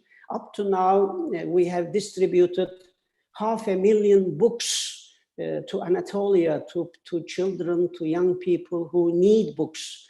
In Anatolia, in certain parts of Anatolia, children cannot really get books for themselves to read. And there are certain schools who do not really have a library. Almost in 70% of the schools do not have a library here. So we said we should open a library in every school, and we started doing that, obviously with the donations coming to the foundation. And I'm very happy that ethics and books, audit, finance, ethics, books, that is making me busy. And WBAF. And yes, now WBAF. I'm also happy, yeah. Thank you. Mr. Sandberg, I think business ethics will be more important in coming years, not only for big companies, not only for SMEs or enterprises, but also for small companies, for startups too, startup ventures. Because I know that now investors started questioning the ethical governance of startup ventures. I think this is an important development. Maybe some years ago, 10 years ago, 20 years ago, when you say ethics, it was a very abstract issue. I mean, people couldn't materialize it in their minds and couldn't approach it very seriously. But now, this is not the case. When we established the Ethical Governance Committee at the WBAF, the most number of participants among all committees was the Ethical Governance Committee. This is showing how there is a great demand also from all corners of the world to the issue. So ethical governance is affecting also the company valuation. And this is very important for startups and also very important for investors, because investors will pay according to the company valuation, and startups will receive more money if there is a better ethical governance. So your course is very important for the WBA Business School, and this course is not only for startups or entrepreneurs, but it is also for executives of companies, of corporate life, isn't it? Because certified executive, becoming a certified executive for compliance and the ethical governance issues is also will be something very important. And could you please tell why this course is important for companies as well as individuals? Yes, I think when we look at the individual side, you know, the individuals, many individuals just have a relationship with a company. And when they join a company, for example, my students joining a company, they are really watched very carefully by the company for their behavior. And, you know, morality is becoming very important in the human, let's say, capabilities. And for example, banks in Turkey, they have issued their, let's say, code of conduct. The people working in the banking industry, you know, they really should show that they comply with ethical values. So individually, even if, you know, they have their own individual private life outside, when they really wear their company hat, then they should really comply with the company values and company code of conduct. And when you look from the company point of view, in a company, we have many different, let's say, levels, positions in the company, starting from the board of directors and the CEO, assistant general managers, etc. And really unethical behavior sometimes comes in a company. It's like I say it's because we learned the word this year, COVID-19. It's like COVID-19, you know, the unethical behavior is like a COVID-19 virus. It may sometimes in some companies start from the very bottom of the organization and then just climb up to the CEO. And in certain organizations, it's just vice versa. It starts from the up And then it goes down, down, down, down, down. So whichever is the case, you know, the company becomes unethical, and then they began to lose customers, they began to lose their valuable suppliers, relationships, etc. So therefore, if somebody asks me the question, you know, who should be ethical in a company? Who should know the ethical values? Who should know the ethical principles in a company? My answer is everybody in the company. They say, including the drivers? Yes, including the drivers, including the ladies who carry Turkish coffee to us or tea to us. Everybody working in the organization should have an understanding of ethics, should have really a vision of ethics, an ethical culture, and a view. They should have a capability of looking to things, evaluating things from an ethical point of view. That is very important. We managers look to certain things from different perspectives, sometimes from profitability perspective. You know, how can we make the most profits? Sometimes from competition perspective, how can we compete? And sometimes from gaining market share, growing the company perspective. Sometimes increasing the value of our shares, you know, per share valuation. So there are many different perspectives that we look to the things, and then we make decisions accordingly. In order to increase my profits, I should do this, I should not do this.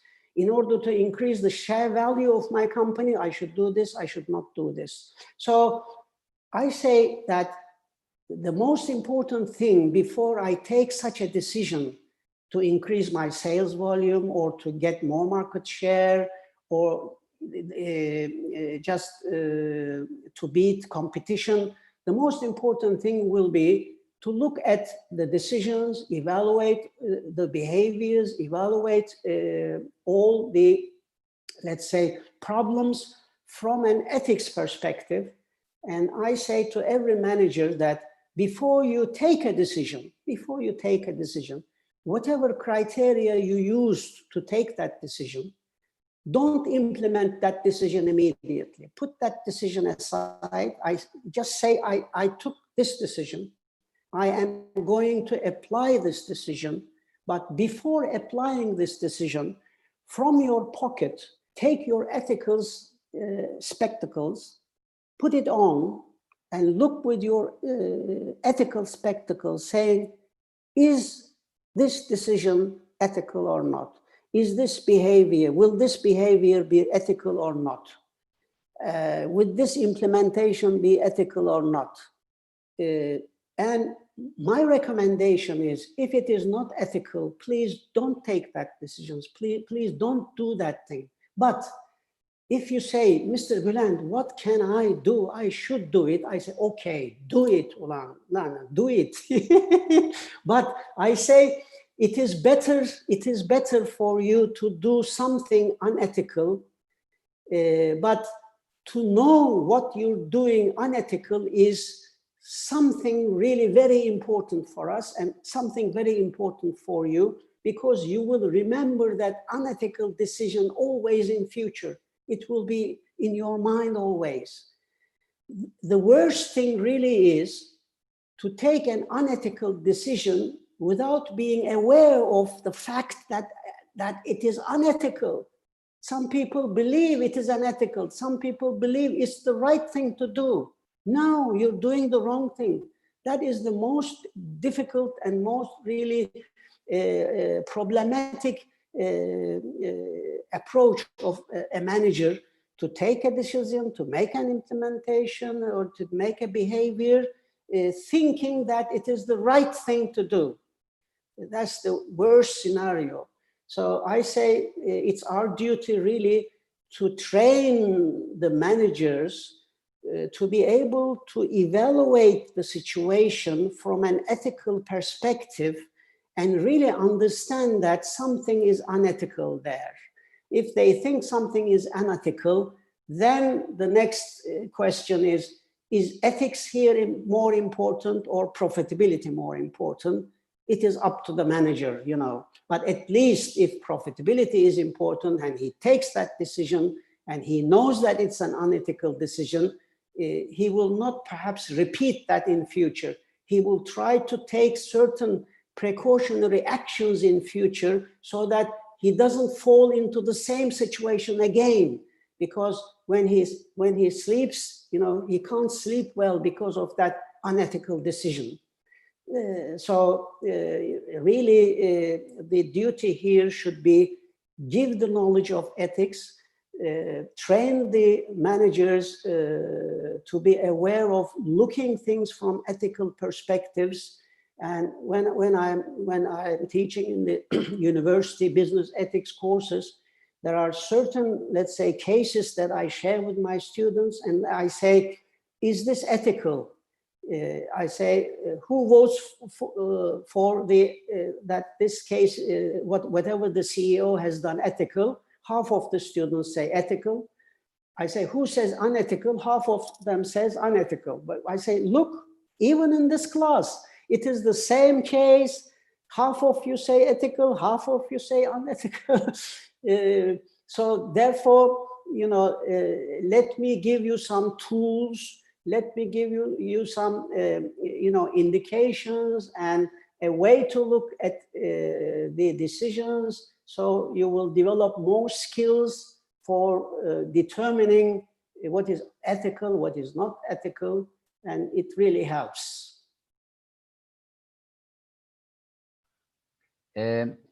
Yes, Mr. Shenver, your course will be under the certification programs. So I'm inviting all participants go to contents part in the lobby area of the business school.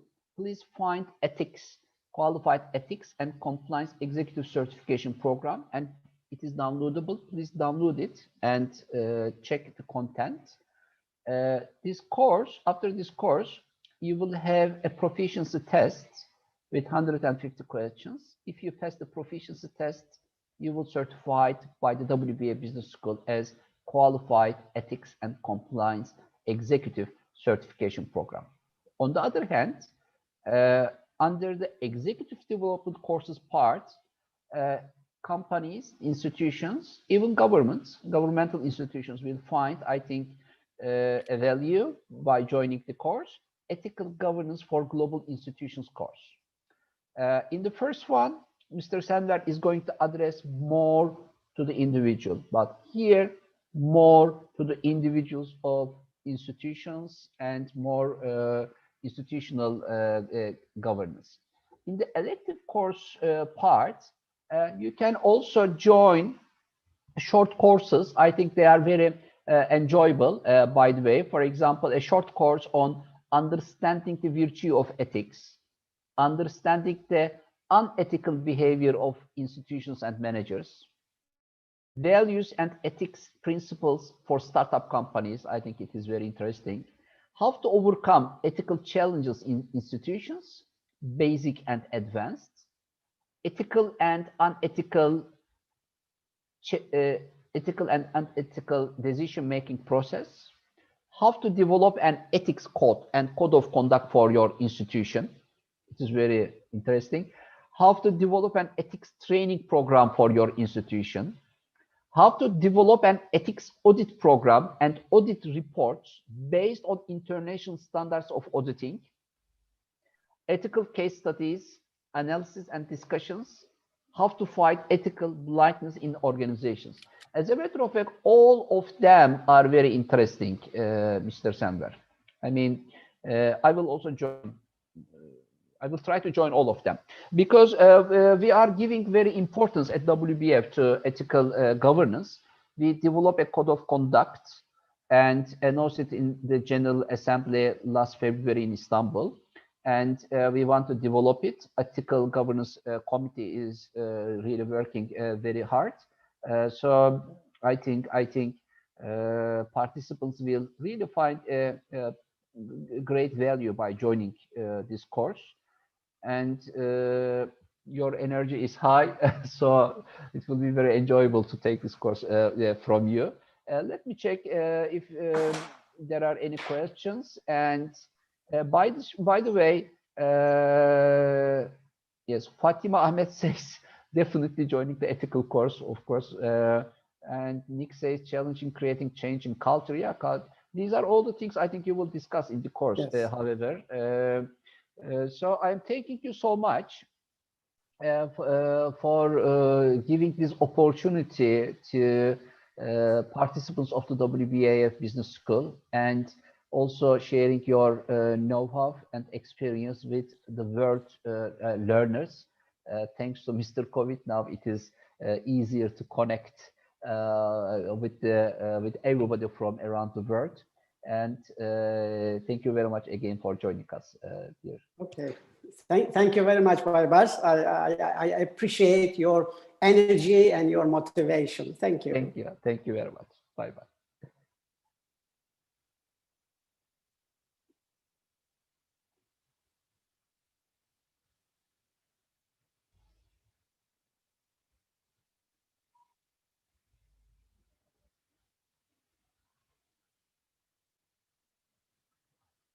Dear Israel Pons, welcome. Hello, how are you, Baybars? Fine, thank you very much. How are you, Israel? I'm very well, thank you. Very well. Thank you very much for joining us today. We are live on YouTube, and we will also share this video with all potential participants of the WBA Business School in the near future. So first, let's start from you, and then let's come to the course you will teach. You are the honorary president of the Latin American Trade Association for Business Angels, the SCALA, the Latin America and the Caribbean Trade Association for Business Angels. And you are also the president of the WBAF Angel Investment Fund. Congratulations, by the way, you announced an investment in a Spanish startup a few weeks ago, who joined the global fundraising stage last February in Istanbul. So Israel, could you please give some information about your background, and then let's come to the course, and then answer the questions of our participants. Yes, of course. Thank you very much for, first of all, for the opportunity to be able to deliver a course to those who will be interested. As I always said, for anybody who is allowed to stand or to deliver through these type of tools nowadays, their knowledge, their experience, their skills onto somebody else who's willing to listen is, in a matter of fact, you know, not very many people get that opportunity. So first of all, that is always an honor to be able to do it. A little bit of my background as for all the audience that are listening and will be listening in the future. The entrepreneurial sets, first of all, that we all have, at one moment or another in our lives, it gets awakened, right? We all, by the nature that we're human beings, we're entrepreneurial, we get born, we learn to walk. That's us being entrepreneurs, first of all, and we take our first steps. In the same way, your skills as an entrepreneur exists, and some of us decide to awaken to that call because we decide to become entrepreneurs. So my life started as an entrepreneur at 8 years old, when I first decided to want to buy myself a toy, and my mother said, you know what, to be able to buy a toy, you need money, right? So we were in the supermarket, and I said, well, how do you make money? And she said, well, you have to sell something.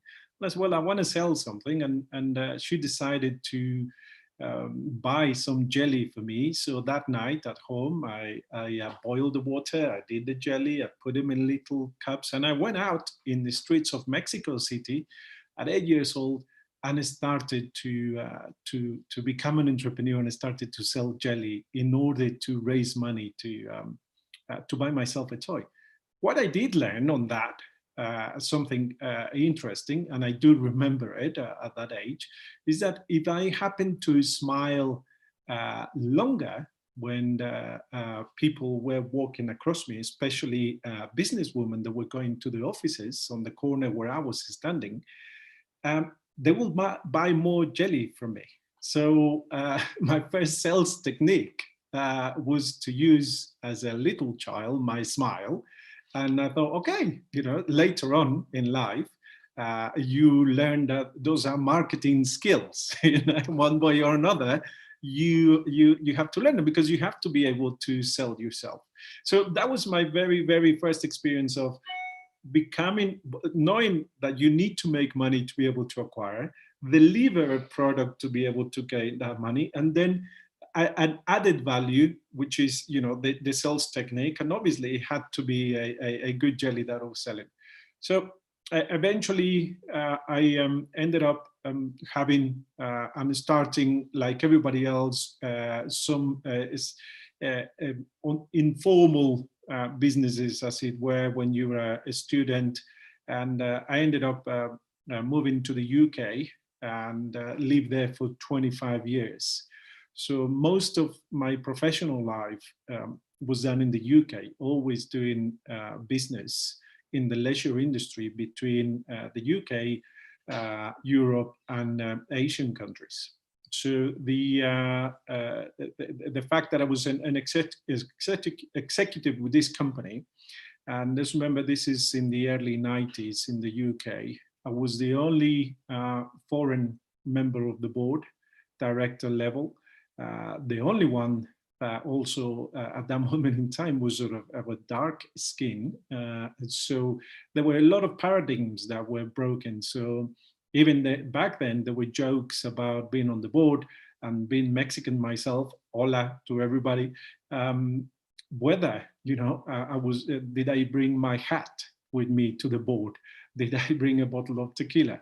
So jokes, but in reality, it was in the early 90s in the UK, there was still this very, culture, Anglo-Saxon culture of not being open at board level for foreigners. Hopefully now we have evolved and those things don't exist, but we know that it's still in some places. But that gave me a great experience to be at the board level, and also I was a director of new businesses. So always generating new ideas, new businesses, setting them up, opening those new franchises onto not only the UK, but into another countries, and packaging them up, these value offer of these projects, to then export them to somewhere else. So with that, it gave me the background to say, if I'm very successful as a director, I should become an entrepreneur and start having my own business, right? So I eventually opened 4 companies in the UK. Some of them I sold, some of them didn't work. They were great and huge failures also to learn from. I still got the scars to show that it happens. But that's in practicality a little bit of my experience of doing business, setting up as an entrepreneur.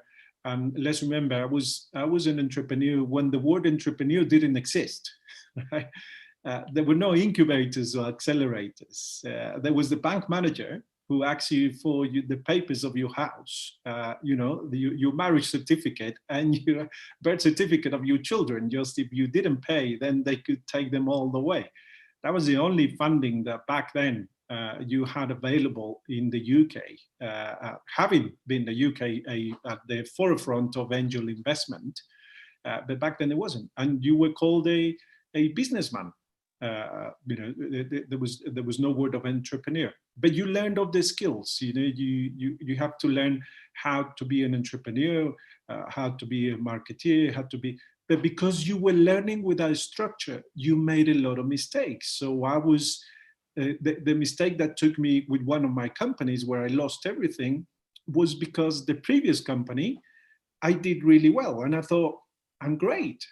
Everything I touch works. Everything I do is absolutely a success. So I didn't ask anybody for advice.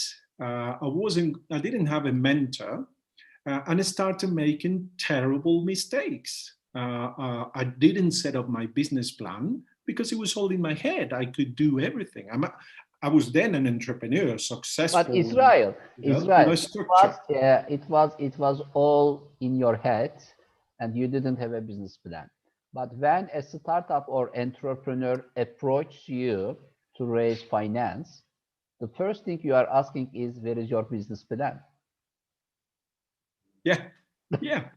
And so there is a challenging issue here, I think.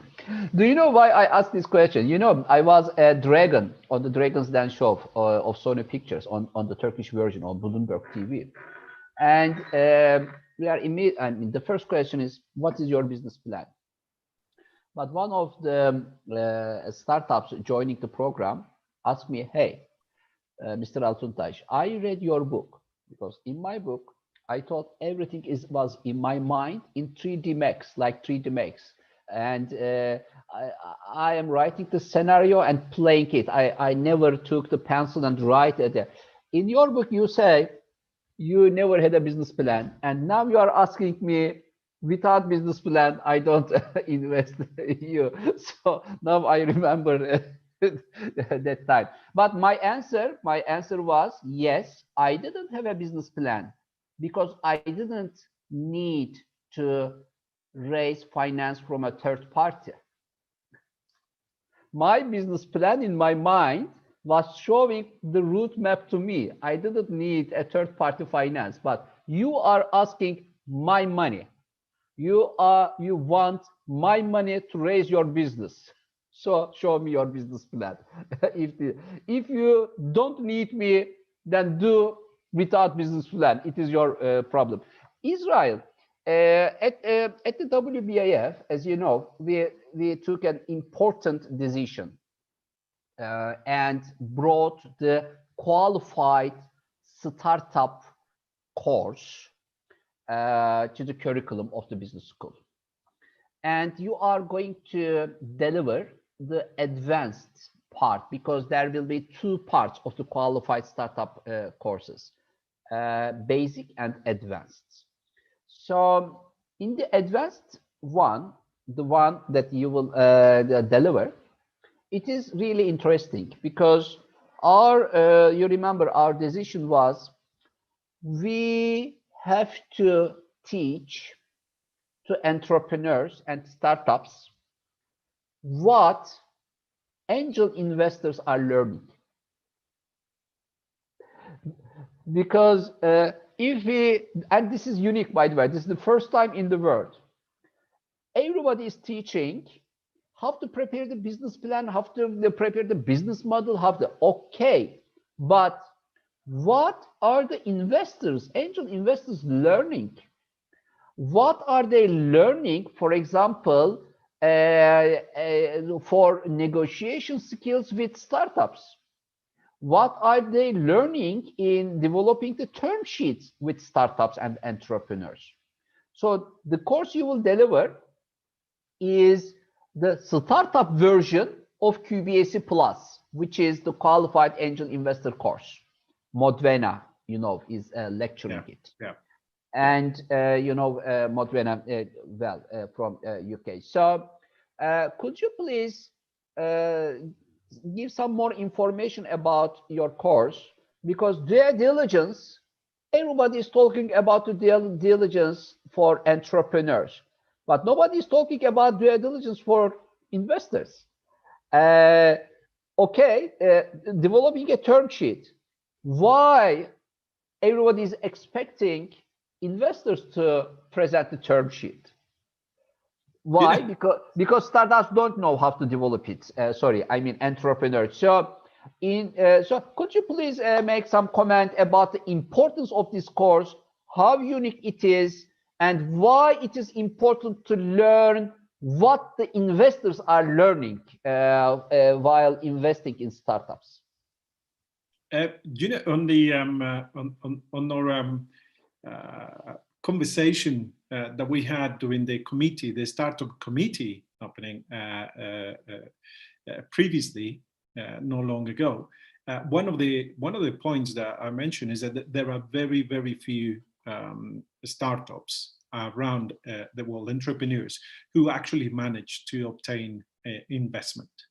And let's be clear, it's not because there are 98% of projects and entrepreneurs that are no good, right? It's impossible. We haven't got 98% of the human race that is not good for nothing, right? So there is a problem. There is a communication problem between angel investors and how they think, and entrepreneurs that they think that they know what the angel investor is looking for, right? So normally, and you quite rightly said, you see that around the world, this is the same problem. It's the same problem in Latin America. It's the same problem in the US. It's the same problem in Canada, in Europe. We always said, you know, when I go traveling around the world, I saw this problem that we have seen in WBAF Business School. It's like, why are there so many entrepreneurs that are not able to talk the language of the angel investors? When we go to events, when we could meet, you will go to a conference and you see at the coffee break, you see all the angel investors together and all the entrepreneurs together. And it's almost like they're two different people, you know, when they should be meeting and creating more success and becoming partners. So what I do think is that within the course, we're going to be able to deliver. And this is, as you know, we have done some dry runs and we have tested this, but when we spoke to the entrepreneurs who first started to get the skills that we're going to deliver and to say, this is how the mindset of an angel investor works. This is what they look at in how to evaluate the portfolio. So when you know, because you shouldn't think that an angel investor is money, and therefore you just go straight for the money. Angel investor is a human being that is operating to certain ways in which wants to be successful as angel investor. Let's remember, the angel investor wants to be a success case. They don't become angel investors to lose money and to have failures. They want to have success. So how can you as an entrepreneur be structured, have the skills, the set skills to be able to match those expectations of an angel investor, not only as a person, but also on the portfolio investment, how your startup will complement and add value to that. How can you make sure that it's easier for the angel investor to invest on a term sheet that is comfortable to everybody? Because remember, you and I have spoken about a lot of this, is like, it has to make sense. The deal where you invest into a startup has to make sense to both parts. Because neither part, this is very important, because the angel investor has a dream of being a fantastic angel investor, and the entrepreneur has a dream of being an amazing entrepreneur. So neither part can be a loser. They both have to be in a win-win situation. So within the course, we will be looking at every specific bit that you don't see in an incubator or an accelerator. It's not about investment readiness. We know that it's not about that. It's about the mindset of being able to obtain investment, for somebody to believe in you, but to have each step match with the angel investor and how an angel investor invests. I think mindset plus important knowledge. Why? Because I know that many entrepreneurs, most of them, for example, don't know anything about double dip agreement. They don't understand what is the double dip agreement. When they don't know the terminology investors are using, and they don't know what liquidity preference is. This knowledge is so important, because when they make the exits, if they make a dip the agreement or double dip agreement, then they may, they are going to make 100% more profit or not. with only one word, with only one signature. They are aiming, unfortunately, only to raise money from angel investors now. But angel investors learn in their course to raise money in the future. So That's right. yeah, so this is what they have to learn in your course very well, because this is, I mean, really going to change the flow of the story for them. Sorry. Let's remember, but there's also another data that we know is we have access to around the world is like when a startup has raised money for the first time, right? There are certain factors that come into place that this still becomes a failure, and or they're not able to raise any more money, right? So because of this short term, is that the entrepreneur is going to learn from us that you shouldn't think about just the round that you're raising now, that funding. You will have a structure. We will show you how the structure over the next 3 years, how the raising capital works. Also important because the non-diluting shares, diluting shares, how you as an entrepreneur can manage that structure, that escalator that goes up on the different types of investment, how have sufficient shares and types of shares so that you can keep raising money without, remember, there are many startups, 52% of startups cannot raise any more money because they haven't got the shareholding into place to be able to do it. So either they do a down round because they don't get to objectives, or they have to dilute. The entrepreneur has to dilute a lot. And then it comes another mindset, which is the entrepreneur is afraid of raising more money because they think they're going to lose control of the project. So in the course, we're going to see case studies of how a company is able, a startup, an entrepreneur is able to raise the first angel round, the second angel round, the third angel round, the VC co-investment, and then go on to either M&A, which will be the case study for the entrepreneurs to decide which way they want to go, or they go IPO, or they go private equity. So remember, 72% of the exits nowadays are being done through M&A. In companies, very few are going to an IPO. But that's the structure and that's the set skills that the entrepreneurs are going to get with us. Think about not just this short term of, I need to find $300,000, $200,000. Think about what are you going to be doing after that. And of course, once you close the first round, you need to start opening the second round and start the roadshow again without losing your mindset of how to look after the project as well. So the structure changes. We will also show the entrepreneurs the reasons why after the first investment that you raised, the relationship between entrepreneurs and angels can become sour.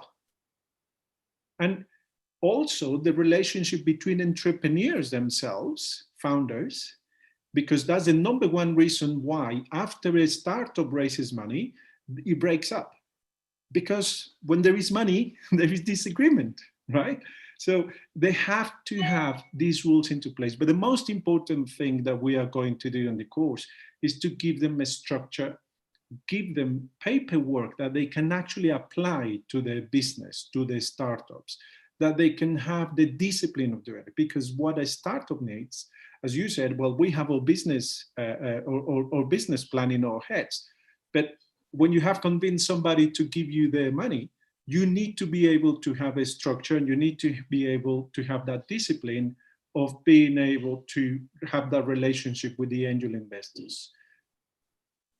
I think we can clarify the difference between the qualified startup course basic and qualified startup course advanced like this. The first one, the basic one, is for investment readiness. it is a must for all entrepreneurs. I mean, you have to be ready to raise funds. But your course is for post-investment process. What is going to happen after getting the finance? And how the second, third, fourth round of finances will go. I think it is important to get your course even before the first finance, because this agreement, the first agreement, is very important, because every investor coming at the second, third, or fourth round investor will follow that agreement. They will check the first agreement you make with your first investor. So the first agreement with your first investor is going to clarify the roadmap for future rounds. So it is very important, the first one. If you gave the triple liquidation preference to your first investor, then who will come to your second and third round? But in the beginning, when entrepreneurs understand he will invest and put money, they don't care if it is triple or double or whatever. But this is changing the future of the business.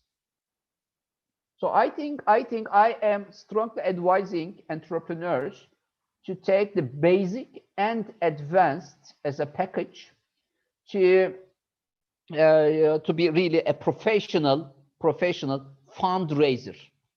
I think it is time to have professional fundraisers, and in that case,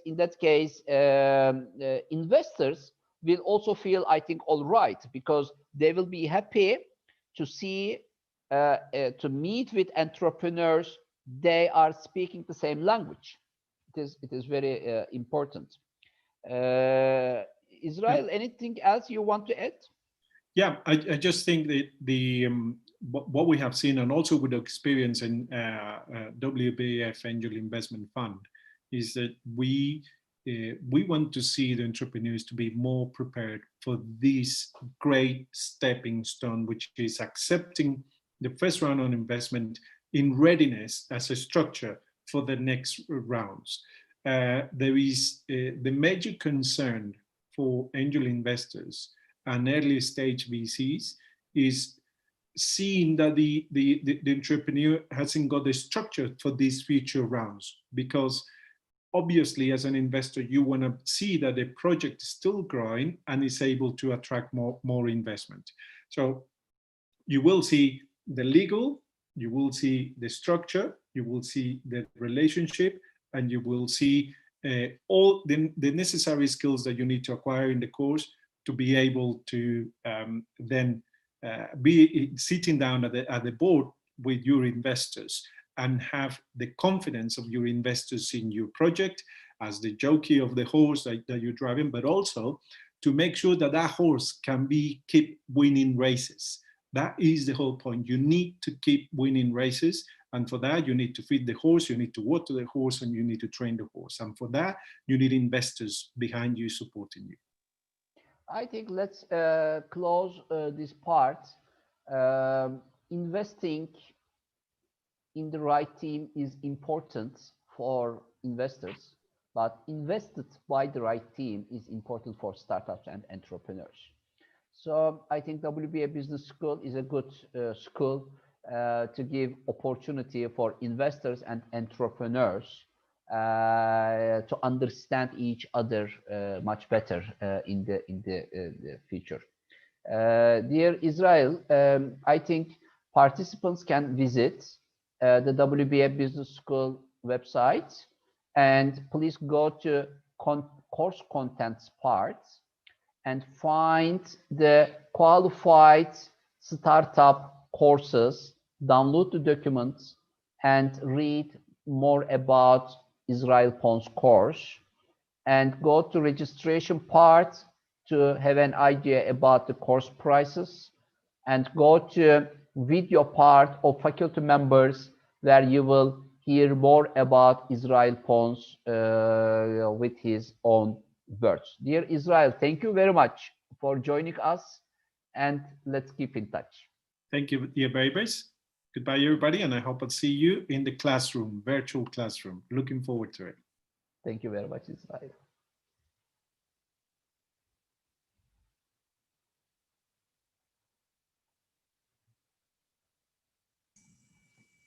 Anna, welcome. Welcome. Hi, Baybars. Hi, how are you? I'm fine. And you? Yes, thank you very much. I couldn't see you in the list. I didn't check, so I sent a message to you. Sorry for this. But everything is okay. Everything is under control. Great. Anna, let's start from your background a little bit, and then let's mention about the fintech book, which is very famous in the world, that you were co-author, and then let's come to your fintech world and hear more about it from you. Yeah, so thank you, Baybars. First of all, good afternoon, good evening, everybody, and welcome. Thank you for having me. And I'm really pleased and delighted to be part of this WBAF Business School community, a group of really outstanding lecturers and faculty members. So about my journey in fintech, so it started 20 years ago, even before the fintech term was coined. And I tend to say that I was in fintech that early, because I started at Citigroup, and I was really pleased to introduce first mobile payments and first online payment gateway in the CEMEA region, also some of the mobile payment schemes, and one of the very first mobile banking apps. So that was at the very beginning, a very hands-on and practical approach and experience, and definitely a combination of finance, banking, financial services, and technology. Of course, the technology was different because we started with SMS banking, with web applications, or with SIM toolkit, but definitely the logics was the same, and it's still in the fintech world that we want to create innovative solutions. And of course, we want to bring the customer experience into the next level in a way. So as I said, I'm a practitioner, and I've been in payments and banking innovation for 20 years, having worked for big corporates like Citigroup, but also T-Mobile and PwC. So one of my recent roles includes being a fintech leader and driving entire fintech agenda in Europe for PwC. Also being part of the PwC Startup Collider, the accelerator that put together corporate clients with fintech startups. And then now I'm gradually shifting into knowledge sharing. So I do advise, I just VCs and other investors, also corporate clients. I mentor some of the startups, fintech startups. I also lecture and teach, and I speak a lot. So I'm also a guest speaker at industry conferences. I'm also a guest lecturer at some of the universities. I teach at the Warsaw University of Technology. This is a program, MBA Finance and Technology program. And I have a tailor-made curriculum about fintech. And I'm also part of CFTE, Center for Finance, Technology and Entrepreneurship in London, when I curated and I teach two digital courses on open banking and conversation AI. And coming back to the fintech book you mentioned, so this is actually there are two books, because I co-author Paytech book and I co-author AI book. So in the Paytech book, I wrote about the open banking and the potential of open banking, how it can transform payments, but also customer experience.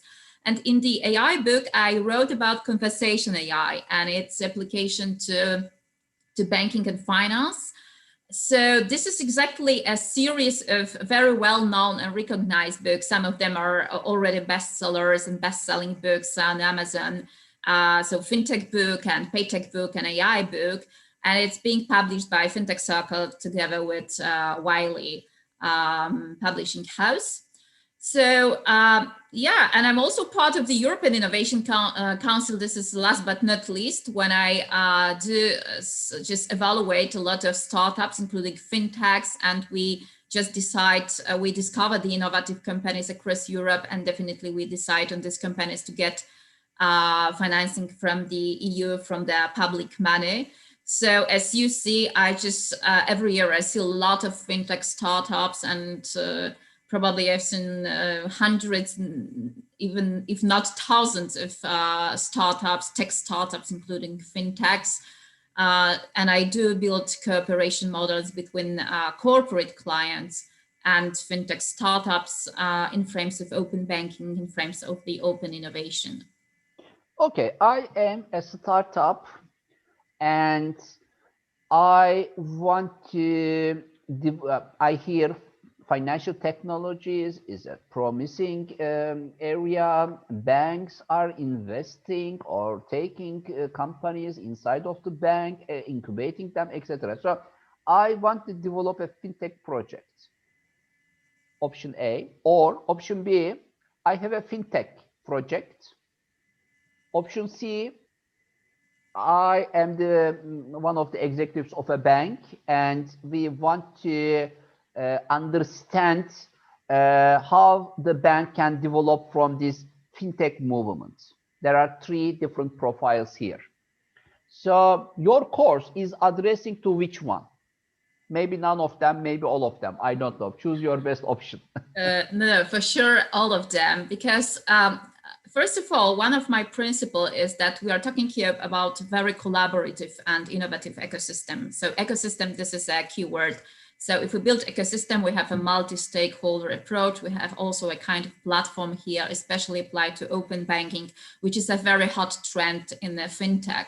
But of course, this is generally speaking the trend in the tech world, because open APIs, this is a trophy of big tech, like Google, like Amazon, like Apple, of course, like Facebook.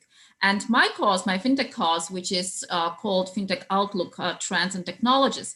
This is quite an overview of like key trends, but also underlying technologies that are really hot.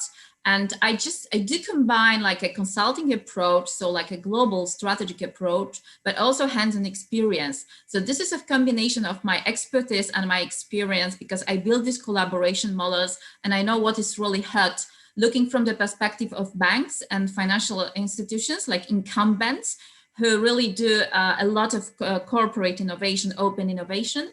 But also you mentioned partnerships and you mentioned the other parties, so basically fintech startups and entrepreneurs and founders. And basically there is a lot about this collaborative ecosystem, which is in common.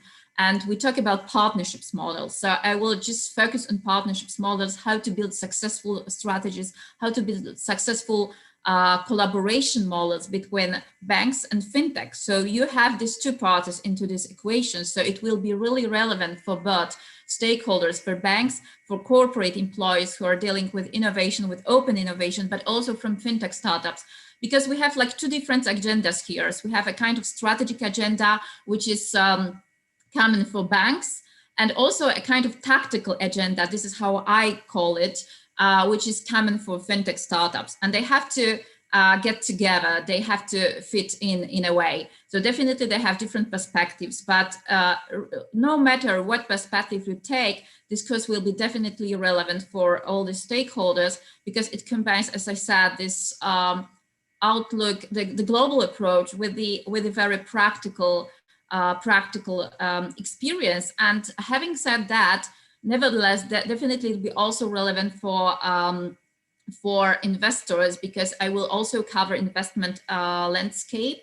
So I will talk about the very like key trends in the investment scene, definitely about major deals, about what is hot in terms of the sectors, but also technologies for investor, who is attracting private money, who is attracting investors' money, and definitely about big deals, about mega rounds in different geographies, and about something that really ignites imagination of many people, so about unicorns. Fintech unicorns, but also even decacorns, so the companies that exceeds the valuation of $10 billion.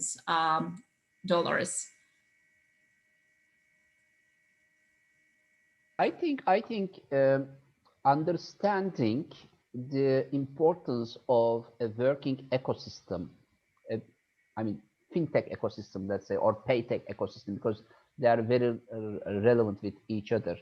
It is very important for startups and also banks and also governments because in that way they can benefit more from this fintech movement.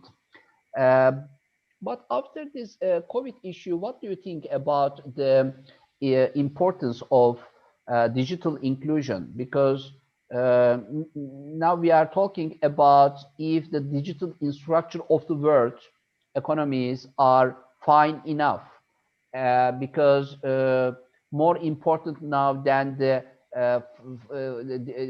fintech is maybe edutech and health tech are now seem more important nowadays. So what do you think about it? I mean, do you think the digital infrastructure is ready to support more fintech movements?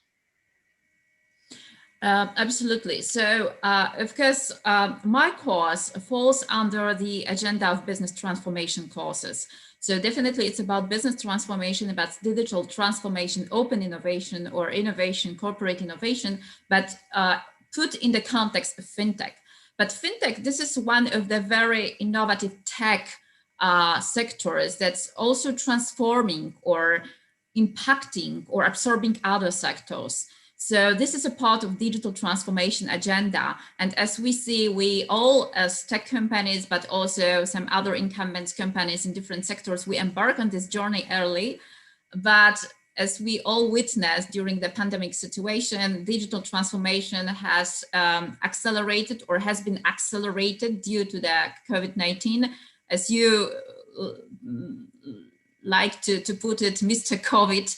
So Mr. COVID changed a lot, and of course changed. There's like the best CTO or business sponsor or actor of change. And of course, we used to talk about financial inclusion, which is a part of digital inclusion as well.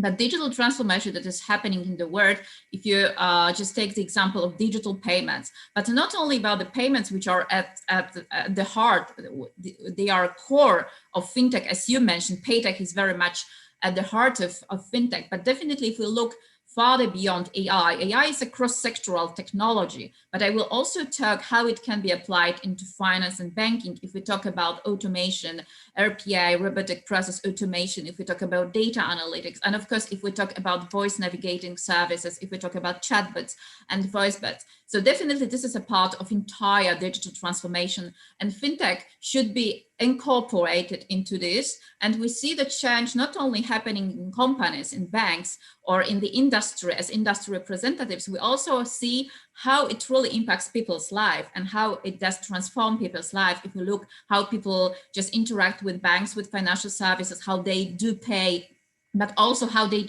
communicate with banks, how they use chatbots, and the rise of messaging platforms, for example, or voice navigating platforms.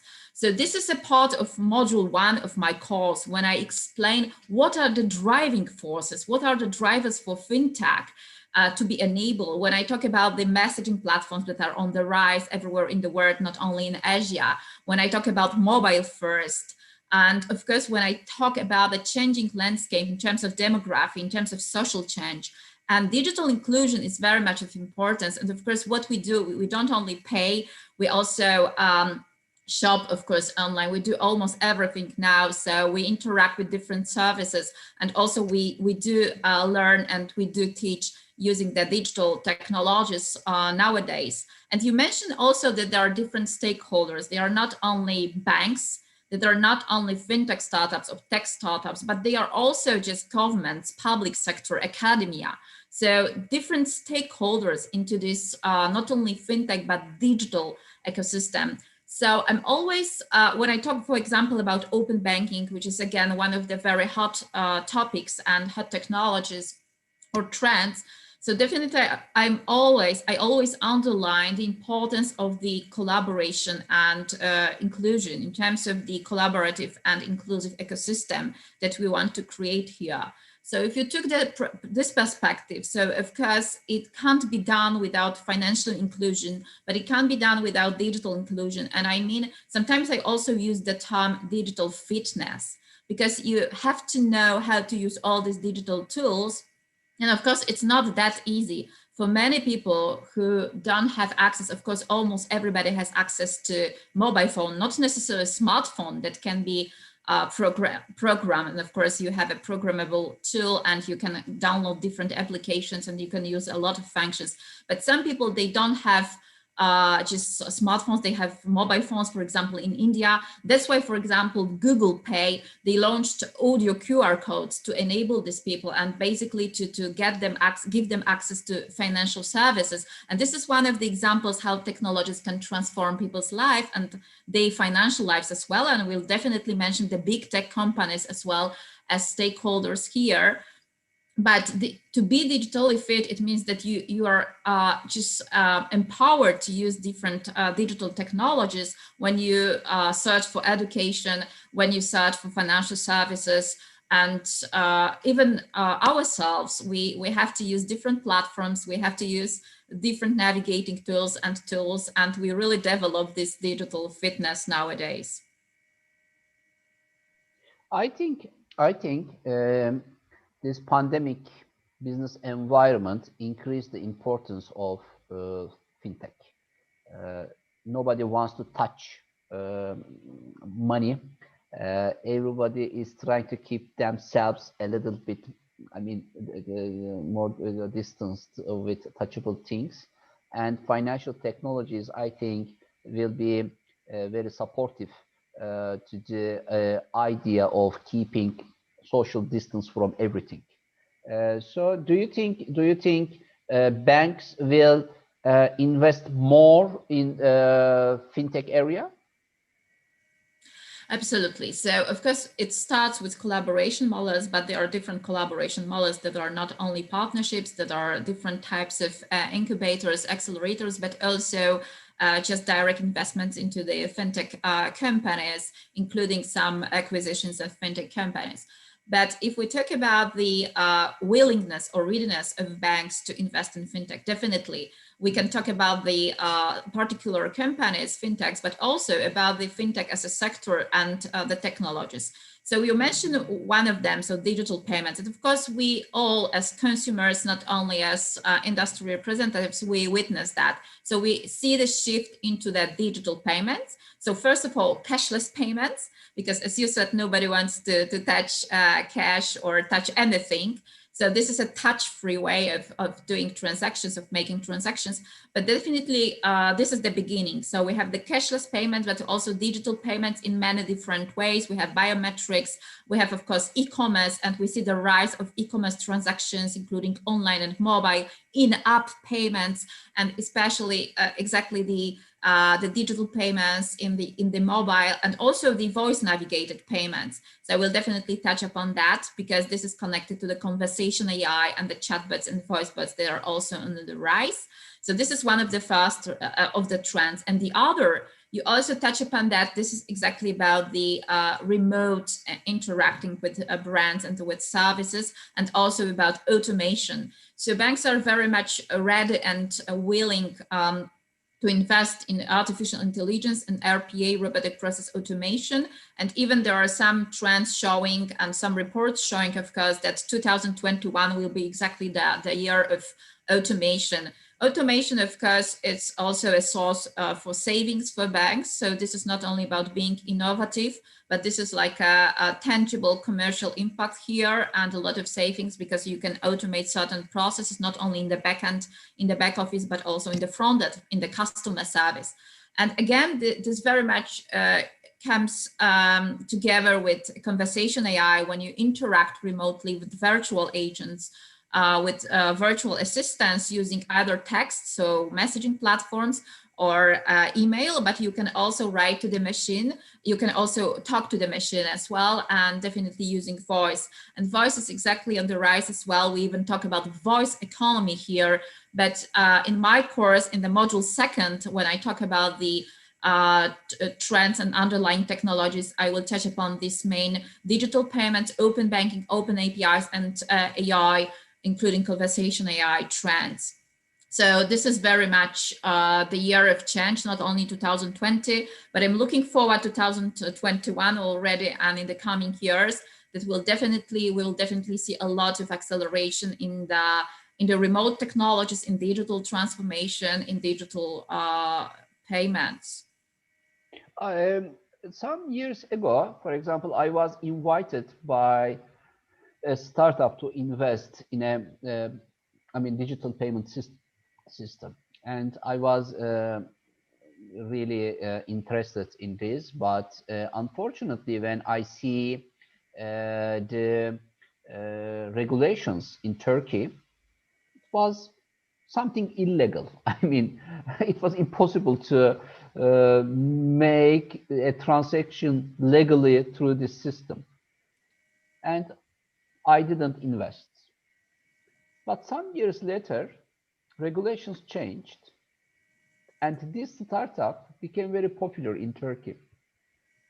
So regulations, let's say the environment, the legal environment is really changing the future of a startup venture in fintech area, I think.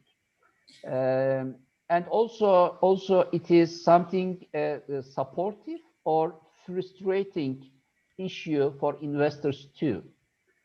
So one of the main players in fintech area, I think, is policy makers or regulation makers, whatever. What I am feeling is, after this, as you said, touch-free issue, when citizens are invited not to touch anything, I think regulators will be more keen to develop more practical regulative solutions to fintech issues. So I think there is a opportunity in this area. What do you think? Sure. So first of all, we have to remember always that financial services, especially banking and payment, is a very regulated area. And of course, there is a banking law from the very beginning, and banks are or have been regulated. But of course, if it comes to fintech, that was a kind of a gateway or a gap that was just breached by fintech because it was non-regulated area to the certain extent, because we see how it's being changed. So definitely there's a lot of regulations, generally speaking, but of course there are some specific regulations. If it comes to payments, if it comes to open banking, and we see this phenomenon of open banking because it was enabled by PSD2 in Europe or in the European Union. And of course there are some other geographies around the world. I will touch upon that also in the first module of my fintech course, because if we talk about some drivers, we can't really just ignore regulatory drivers. And I used to say that regulation can be also a source for innovation. It's not only a limiting force, sometimes it's very empowering or enabling or enabler for innovation to come. And it was the main objective for PSD2 to come in force, because basically, it was the aim to open up the market for new players, for third-party providers, and basically to make this market more transparent, more competitive, and at the end of the day, more innovative as well. So coming back to different geographies, it's not only a European phenomenon, because we have Singapore, of course, we have Australia with a consumer data right, which really goes beyond banking. It covers also telcos, utilities, other sectors in terms of data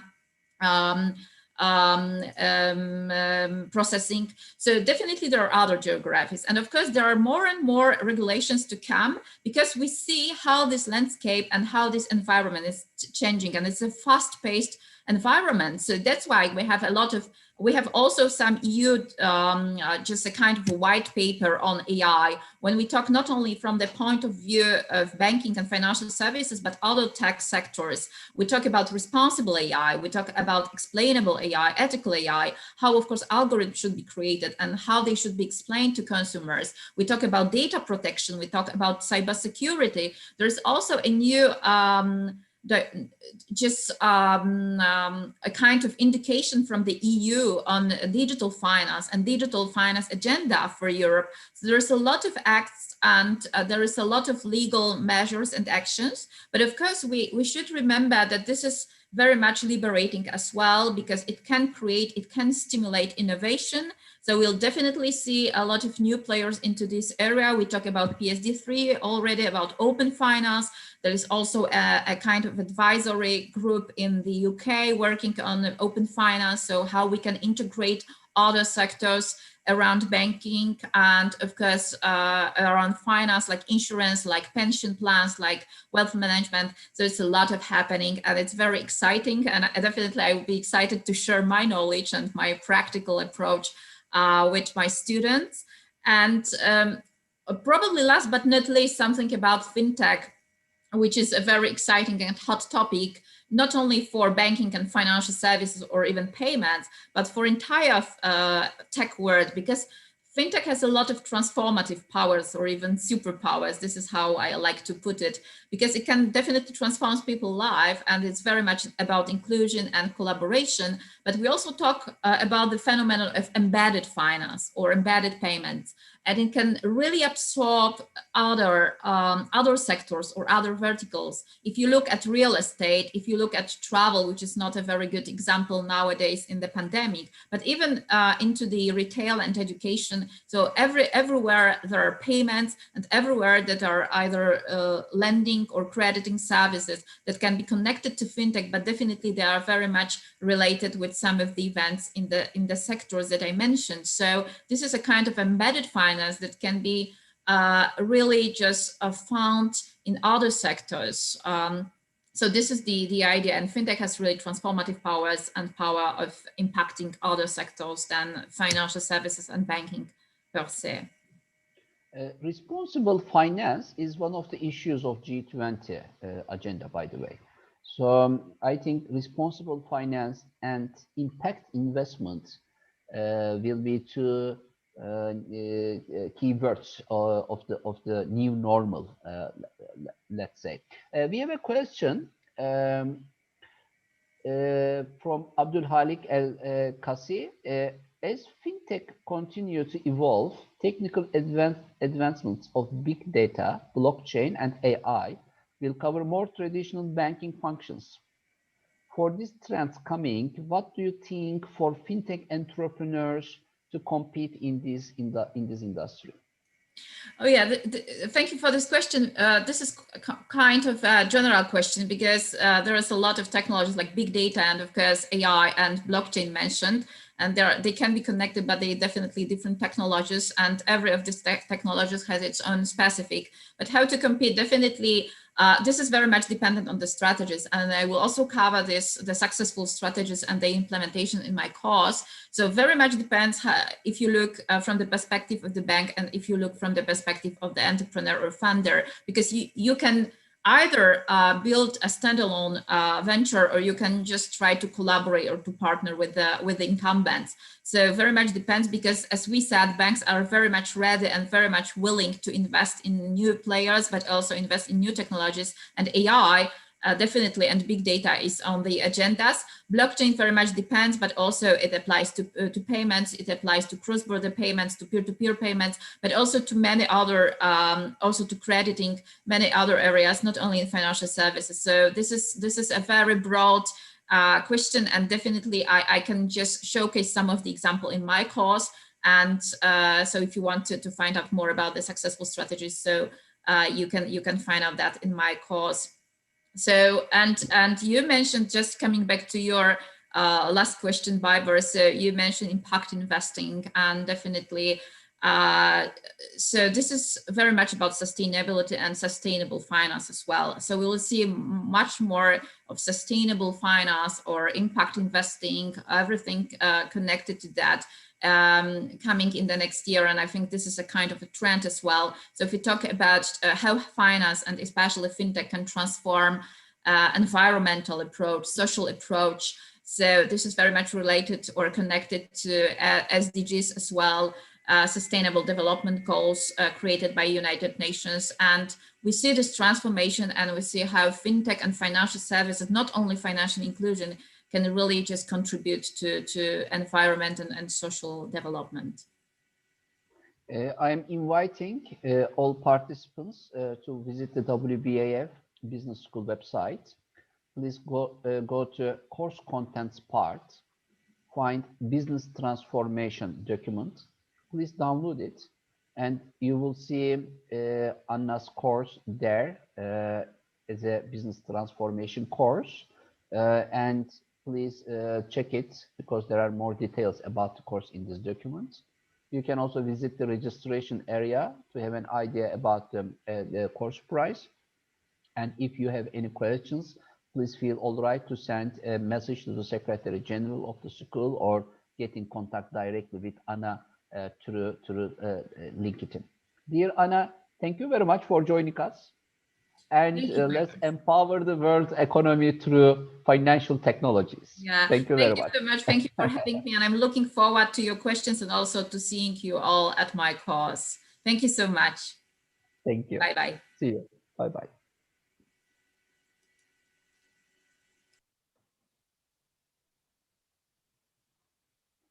Hello, Monter. Hello. How Long are journey you? for you. Fine, not so bad. Long but, journey. Yes, but it is very enjoyable because I am also learning more about each course and more about the details. Monter, let's start with your background. How you are engaged with the European entrepreneurial ecosystem. What is your role at the F Station, which is the biggest incubation center in Europe, in France, and then we talk more about the startup assessor course. Congratulations, the first registration to the school came to your course from Panama, so you have already a registered student. But she is not here now. I don't see her name, Sandra. So please tell us a little bit about yourself, then we chat about the course. Thank you. Thank you for this excellent occasion to, first of all, introduce myself, and then I will go deeper in details about the course. My name is Mander Khanfir. I'm engineer by education, entrepreneur by vocation, and investor by conviction. And I started my career as an engineer in 1990, so 30 years ago. And I get the chance during 10 years to work in microelectronic industry and chemical industry. And I was involved in many innovative projects. And I have even a patent on my name, in the electronic sector. So that's how it started.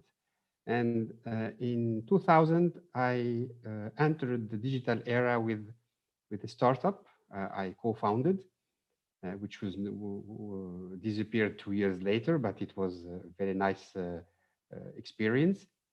And from there, I get my 10 years of entrepreneurship. So I was involved in many, many initiatives and startups until 2010, where I started working on the ecosystem. I understood that you cannot succeed if the ecosystem is not ready. There is two combination of two success factors: the idea of the startup, the business model, but also the capacity of the business model to grow up in some, say, friendly environment. And from there, I switched, but in fact, I remained also entrepreneur, but I took the hat of impact investor. So I started to build ecosystem, and I did that experience in Tunisia, so in Africa, where I launched the first business angel network, namely Carthage Business Angels, in 2010. And from there, we set up the first business incubator, the first seed fund, and many, many initiatives around the alternative finance and so on. Now, since 3 years, I'm advisor at Station F, which is a startup campus, one of the biggest in the world, and obviously the biggest in Europe. And from there, I'm helping startups to enter what we call the future industry. So we are in a specific department, accelerating future startups dealing or focusing on the future industry. And I screened a lot of cases. More than 1,000 cases have been screened by myself during these last 10 years. And from there, I wrote a book trying to share my knowledge. This ebook is free, of course, and you can find it with the documentation of my course. And it's talking about the DNA code of a startup. So the business model is the DNA code of a startup. And if you learn how to decrypt this DNA code and how to build this DNA code, you can be a very successful entrepreneur, but you can also be a very successful investor, which are both important actors of the innovation ecosystem. I think, Montel, your course is really very important because this is the first course in the world only aiming to increase the capability and competency of startup evaluators, startup assessors. So it is a certified startup assessor course. Why it is important? Because in practice, for example, I see that banks, startups don't enjoy visiting banks. Why? Because banks don't understand their language. Banks, financial institutions, when they are visited by a startup co-founder for finance, they invite them to present their the current 3 years Excel sheets reports. But startup mindset, they are not interested in the past. They are interested in the future. Sure. But financial institutions are interested in the past, not the future, to give a decision about the future. This is the first, problem of financial institutions. But financial institutions are trying to understand the dynamics of startup economy. They want to speak the same language and they are trying to find a way.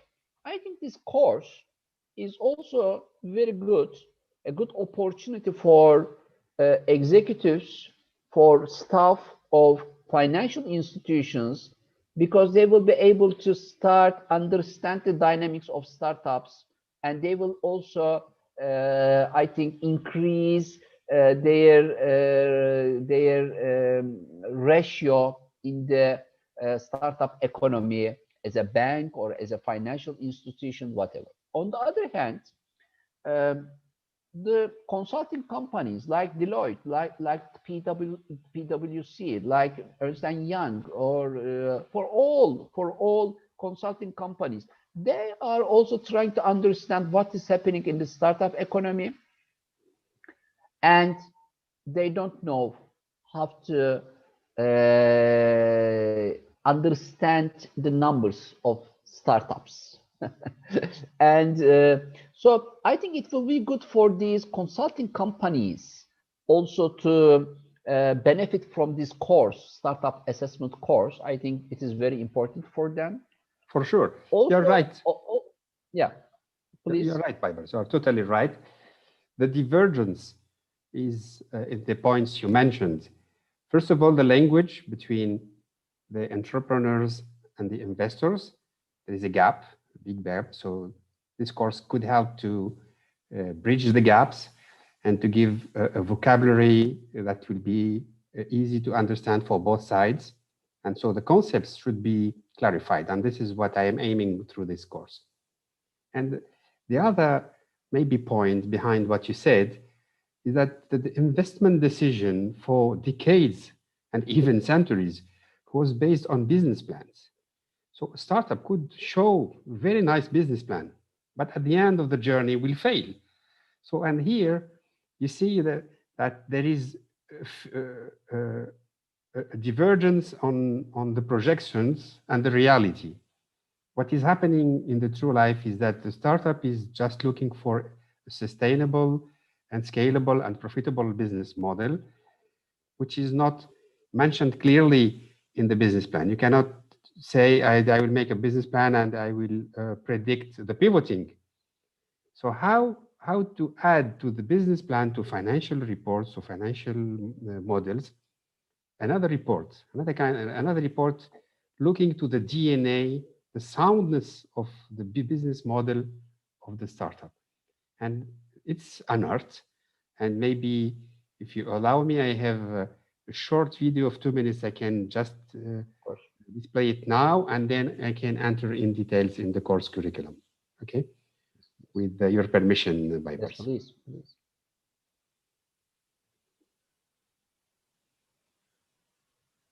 You see my screen? Yes.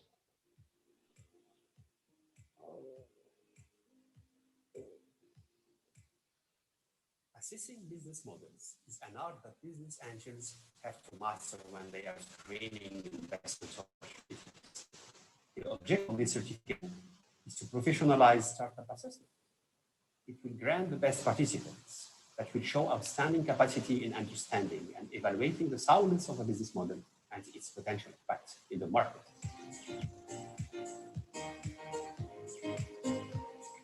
The Certified Startup Assessor certification is an outstanding training curriculum of WBAF Business School.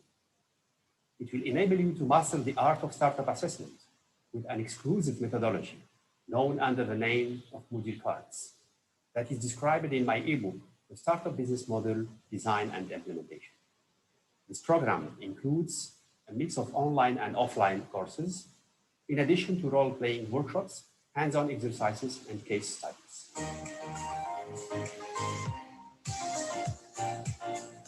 The digital toolbox will be presented to the future certified startup assessors to be used in assignments requesting business models analysis and evaluation.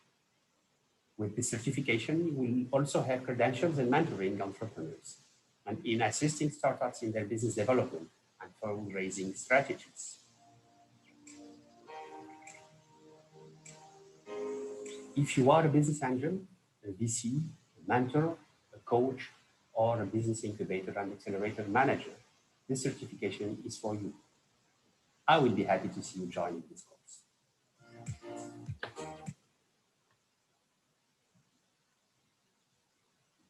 Well, great. Yeah, it's a very good wrap up.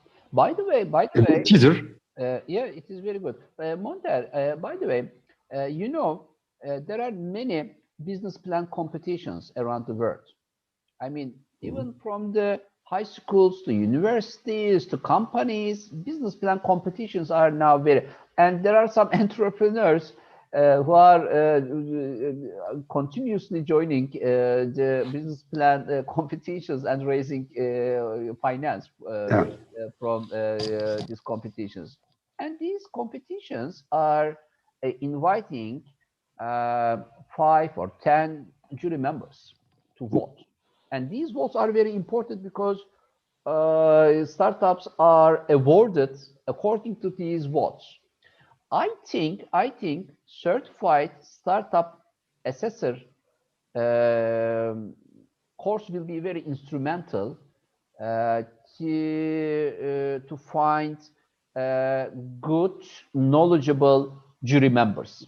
So WBAF is now going to the Corporate Governance Center will establish a department, the Certified Startup Assessors Department, to recruit your graduates as professional jury members and promote them to all business plan competitions around the world in case they need professional decision makers.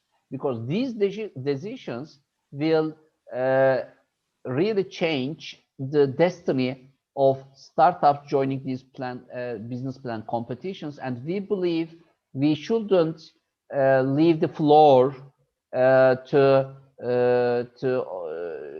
random decision makers.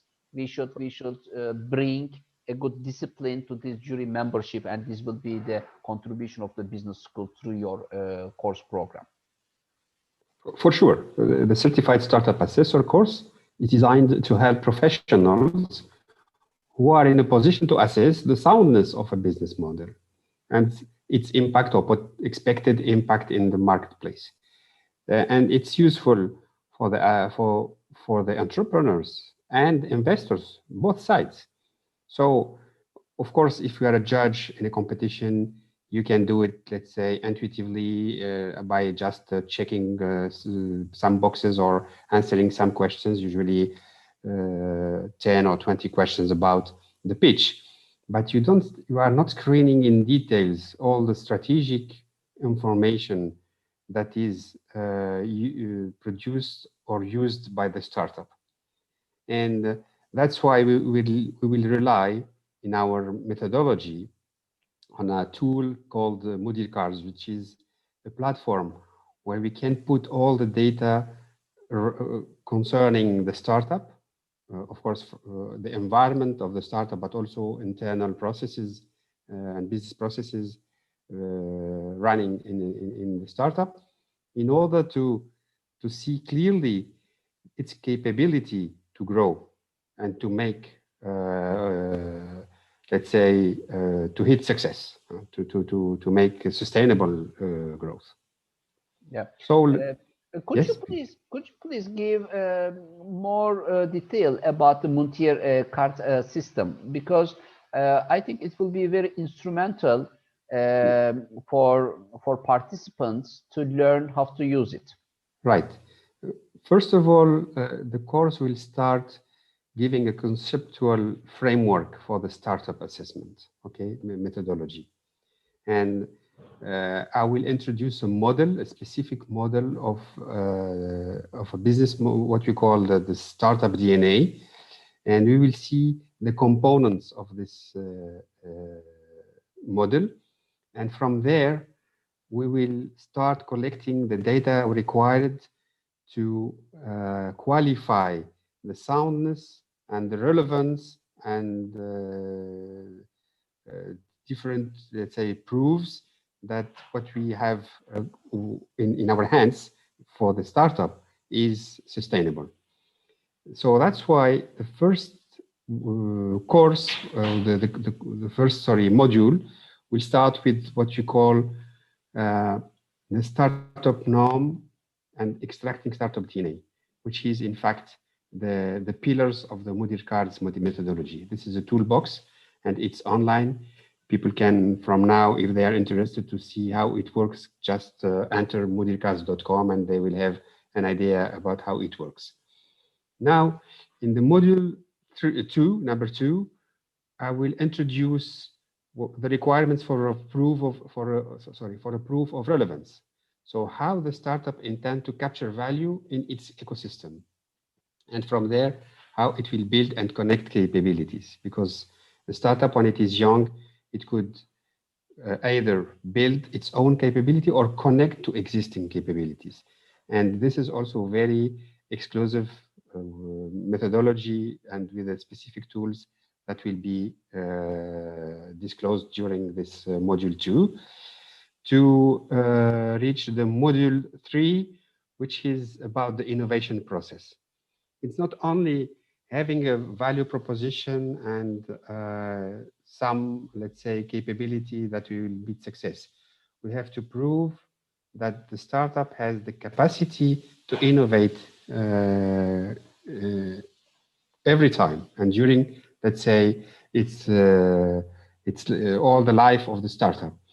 So we have to apprehend what you call the leverages that the startup will develop to improve this innovation process. If it is formally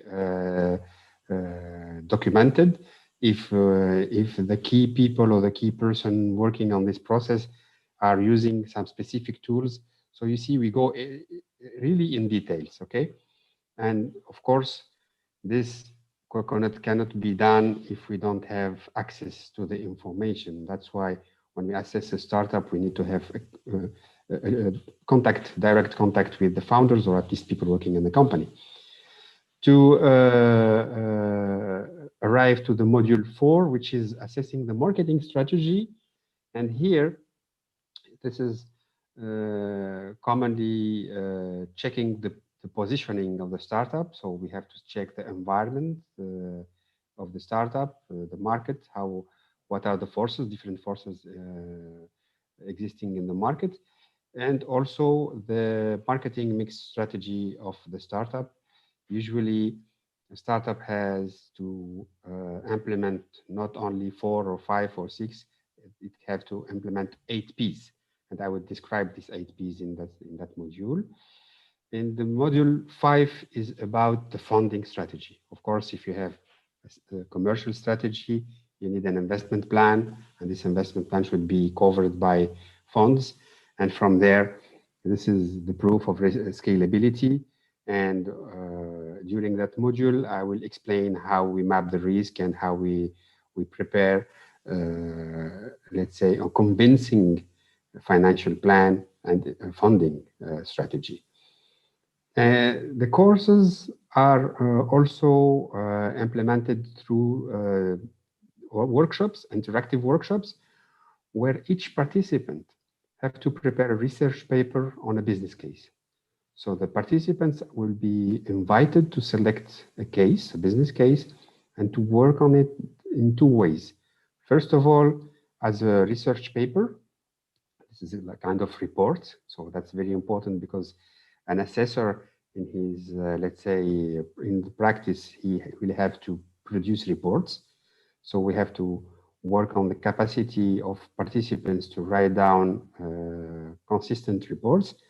But in the workshop number 2, we will also help the assessor to pitch this report and under a specific format, which will be, you know, like a pitch session for startuppers. It will be pitching the business case to judges, and it could be the same, you know, situation. It's a role playing, you know, like in a advisory board or investment board. You have to convince, you have to defend, you have to make the defense of your report and the defense of the startup to obtain the investment decision. And of course, we have different interactive workshops and lectures where we need to put in situation all the participants and help them to learn from each others. It's not only from the lecture to the participants, but also participants will have also to interfere their views and check from and learn from each others. Yes, I am now sharing the document.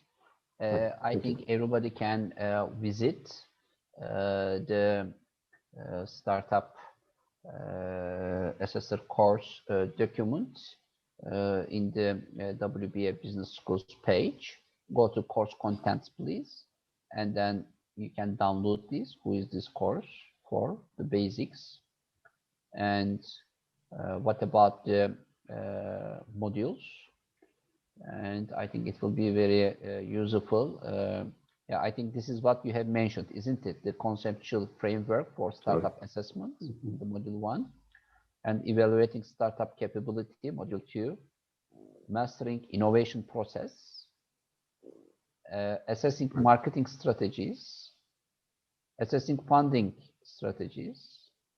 Then the workshops are starting, preparing a research paper on a business case, readiness for pitching the business case, feedback from the peers, individual tutorials by the lecturer, teaching to the jury. Yes, and here, this is just to add a point here. The jury will be a mix of faculty members, but also certified assessors, because the certification will be, you know, granted only to the best, of course, participants who will show outstanding capacity to analyze business models and be very, let's say, intransigent and ethical, and all the, you know, all the requirements of high standard work. I think this course is also important for pipeline managers of business angel networks. Sure. Because you know, OECD statistics show that 1.2% of entrepreneurs are able to reach angel investor money, and almost half of the startups applications are eliminated at the email level. I mean, someone is deciding not to proceed with the application. So this someone is generally the pipeline manager or his or her assistant. So I think it is a big responsibility for these people to decide to proceed or not with the application of the startups. By the way, sorry. By the way, we have, you know, the global fundraising stage every February, and next global fundraising stage will be on 21st of February before the World Congress ends. So we have scorers, and we are receiving around 3,000 applications every year, and we have an online system, and the applicants executive summary is automatically distributed to 5 scorers, and the mean of these 5 scorers are delivered as a category result to applicants, category A, B, or C. So I think it will be also good in the future to ask a startup assessor certificate from all scorers in the startup economy, because at the end of the day, these scorers are deciding about giving a decision about the future of these business ventures, of these startup ventures. Monter, what do you think about how startups can also be ready for startup assessors? Let's say that it depends on the stage you are. If you are a mature startup and you just need to understand what are the, let's say, the possibility to leverage new strategies for growth, you can also go through this course without necessarily having in mind to be an assessor. It's just for internal teams to better understand what is a business model, and to have a common language, you see, just to reduce the gap internally, because it's about performance. After all, we are talking about the performance of a startup and how it can grow up very quickly and with a clear vision of the internal capacity to rely on its resources, internal resources, and this is very important. Now, some big companies also are looking to the startup way, and I already get some discussion with the top CEO of the big companies, very interested by the startup way. So it could be also a manner for them to have this culture of startuppers and to start learning about how to rebuild their business. So they are just looking in this digital economy, how to transform their business models. And this is, I think, very, very hot topic for everyone. Yes, exactly. Monter, startups and entrepreneurs, I think, should also understand the mindset of assessors. I think it will be very helpful if they if they understand the mindset and assessment criteria.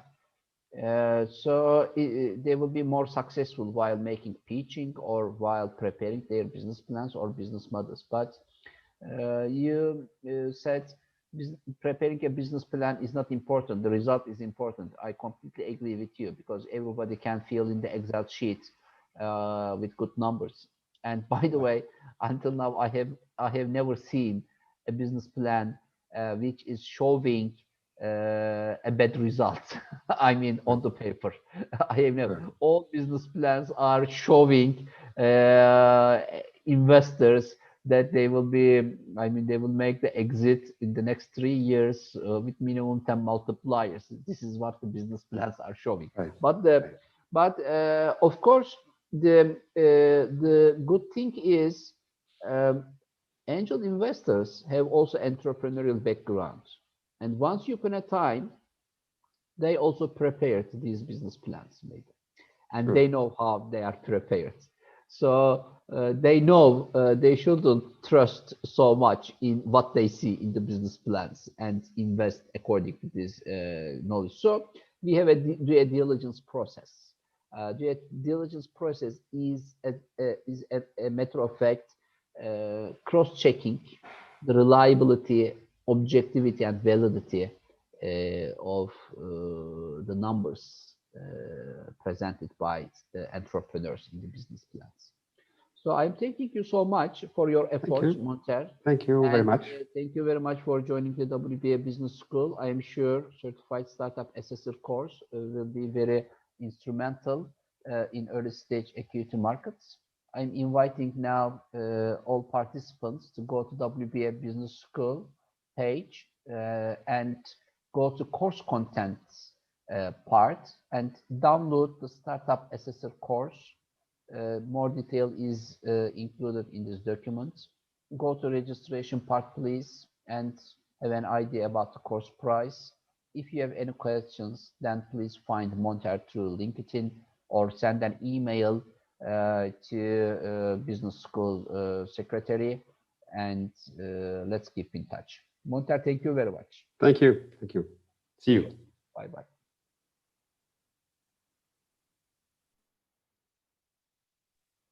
Hello, Catherine. How are you? Hello, Baibas. I'm fine. And you? Great. Thank you very much. Thank you for joining us, Catherine.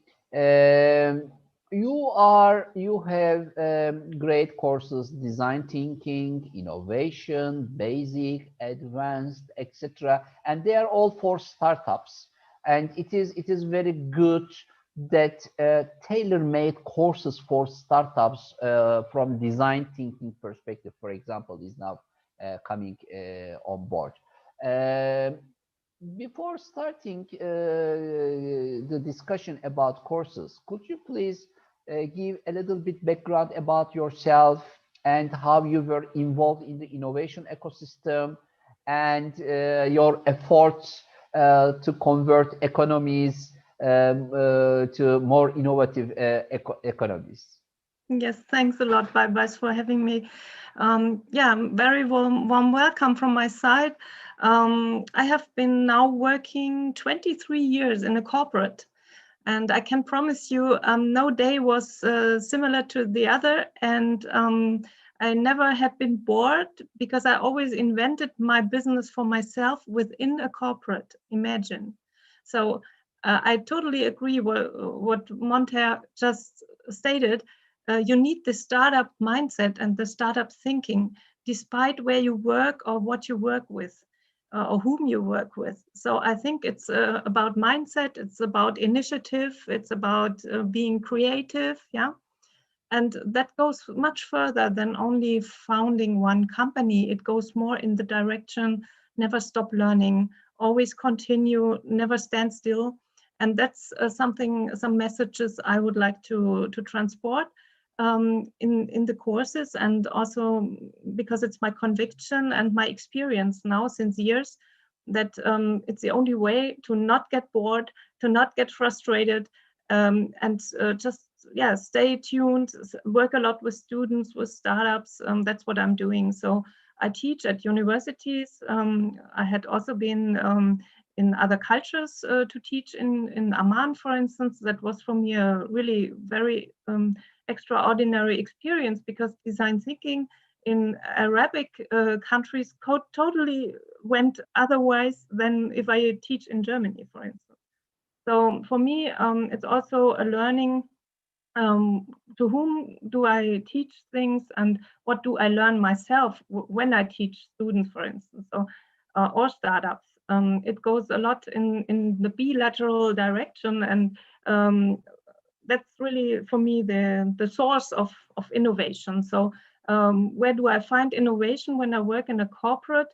I think it's really at the startup events. So I went to EBAN, for instance. That was my first exercise to join Fabrice Tester in Luxembourg, and I went also to Exec FinTech in Frankfurt. It's already 6 or 7 years ago. And there I saw the customer list of the startups presenting, pitching, and you know what it was? They had all the big banks in their customer list, in their funnel. So I was really thinking, as I have a banking background, I was thinking, okay, UBS, Deutsche Bank, all big banks were there, and startups were giving them, so to say, solutions for their problems. So I thought really we have to move in corporate world, we have to be agile, and what can I change to do that? And so I started in the early innovation. I'm working at Alliance, University Alliances in SAP since years as an innovation leader. And I thought, okay, if we enable students already at university side to think agile, then we will have this entrepreneurship mindset in our future manpower. So the talents should already be aware of what they should enable or what they should accelerate in the future employers company already in the auditorium in the university campus. And that's why I went out. I thought, okay, design thinking, I'm a coach for that. How can I teach students in a way that they already get in touch with entrepreneurship thinking? And that worked quite well, because I'm often integrating impulse speeches or also like cases from real startups and bring them into the lectures. And I think that's the recipe, and that's how you can learn from practical cases that are really existing. You see perhaps even the CEO of the startup pitching his business, and then as a learner, you can make your own thoughts about that. Yeah, you don't have a theoretical case, but you have a real person standing for a business, solving problems of their customers, and you as a student can participate. You are invited even to give feedback to this business model. And that's how I teach, and how I'm also would like to do it here in the World Business Angel Forum Business School. I'm very proud to be part of this extraordinary expert cohort. It's really great what you brought together, Balbas, and in non-time. Yeah, it was really speed. Yeah, and I like speed, so I think we can sleep when we can sleep later, but not yet, not now. Yeah. So really great, enjoying that I'm here. Thank you, Katrin. Katrin, design thinking is fine, but you are also going to lecture from science fiction to science facts. What is it about? It's a journey in time. So you travel in time, and we are looking a little bit backwards in history, what had been predicted in earlier times as technical innovations, or also society innovations or resources innovations. All this is already in the ancient science fiction novels or films from the 60s already. So you look back and you see, okay, the mobile phone had been in a certain film already in 65. And when did then the mobile really worked, yeah, and was in reality already invented? So how long did that take? It took perhaps 30 years in that case. But what happened with other innovations that came later? And you see then that the circular of realization of these fantasies, of these imaginary innovations was shorter and shorter. So people were more and more quicker in realizing technical innovations and bring them to the market. And that's why we jump in the second half of this course in the future. So we are now 2020, and which innovation should we invent now? Yeah, and I think on vaccines, or yeah, there are a lot of things at the moment happening. So there is an urgency to be very quick now in boosting innovation. And I think we have now the extraordinary chance that we are in such an international surrounding here in the World Business Angel Forum that it's really easy to find the right expert for your problem or for your gap that you discover in the world, and then boost the innovation in a quite quick manner. And that gives you then extraordinary ideas, what you can build as a business, as a startup, as an inventor, or as a scientist. I see. Yeah. Sustainability thinking. Sustainability thinking is about why are you founding a company? What is your primary motivation to be independent in your business? So if you look back 10 to 20 years ago, it was, I want to earn money, a lot of money quickly, buy 3 Ferraris and then be rich and don't have to work anymore. And now I observe, especially young people, that they are more about which gap in the world can I fill, which urgency in, for instance, economical, society, or ecological matters can I solve with my skills, with my mindset that I have when I perhaps come out of master studies at university, or if I have ever worked in a certain profession and I'm a technician, and in this profession I found something that I could change. So you feel this inner urgency and need. You want to change personally, you want to change something, and you want to be, to have a USP, a unique selling proposition. And you can't find this USP really if you are imitating this the third time a certain business model to sell something to people. So that's like repetition. But if you want to have something really new, really innovative, and you combine it with the global goals, for instance, then you will see that there is so much to do, and you will find a niche where you are the expert and you have some invention that will save people's lives, perhaps in Africa or in another country where you don't have water, for instance, and you find a way to build water. Yeah, that would be a great, great, great achievement. And that's about in this course. How can you also build on the ideas of others, what is already existing? I will give you some impulses, a lot of examples from my experience. I have quite a cohort now of former students. They are following me still, and we exchange still. I'm like a companion of their businesses, and that's very enriching for such a course. Inspiration on social digital sustainability. I think this is very important now, isn't it, in pandemic times?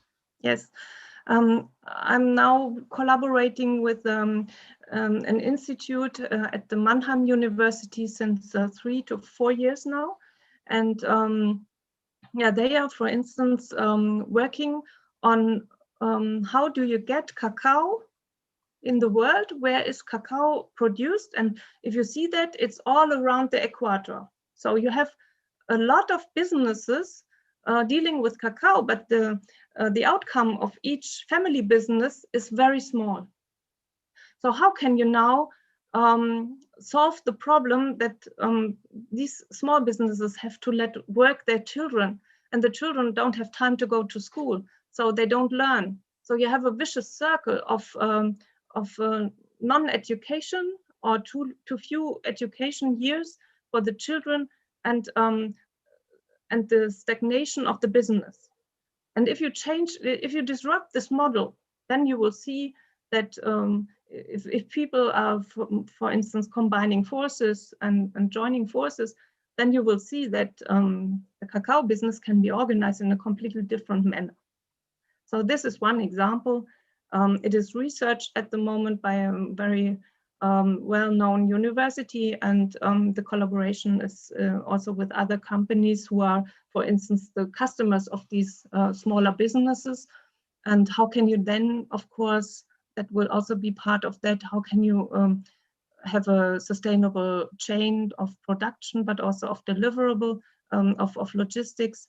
And at the end, how will the market perhaps change then if you discover such an really issue and you solve at the same time, in this case, you will solve a couple of global goals at the same time, because you also help the children of these families to get education and to embed the whole system one time and the business of their parents, because they have more knowledge then. Yeah. So this is one example, but there are a lot of examples. Education is the biggest one at the moment. You know that best, I think. When we are talking about social digital sustainability, as a matter of fact, responsible finance is very relevant to this issue. Impact investment is very relevant to this issue. Yes.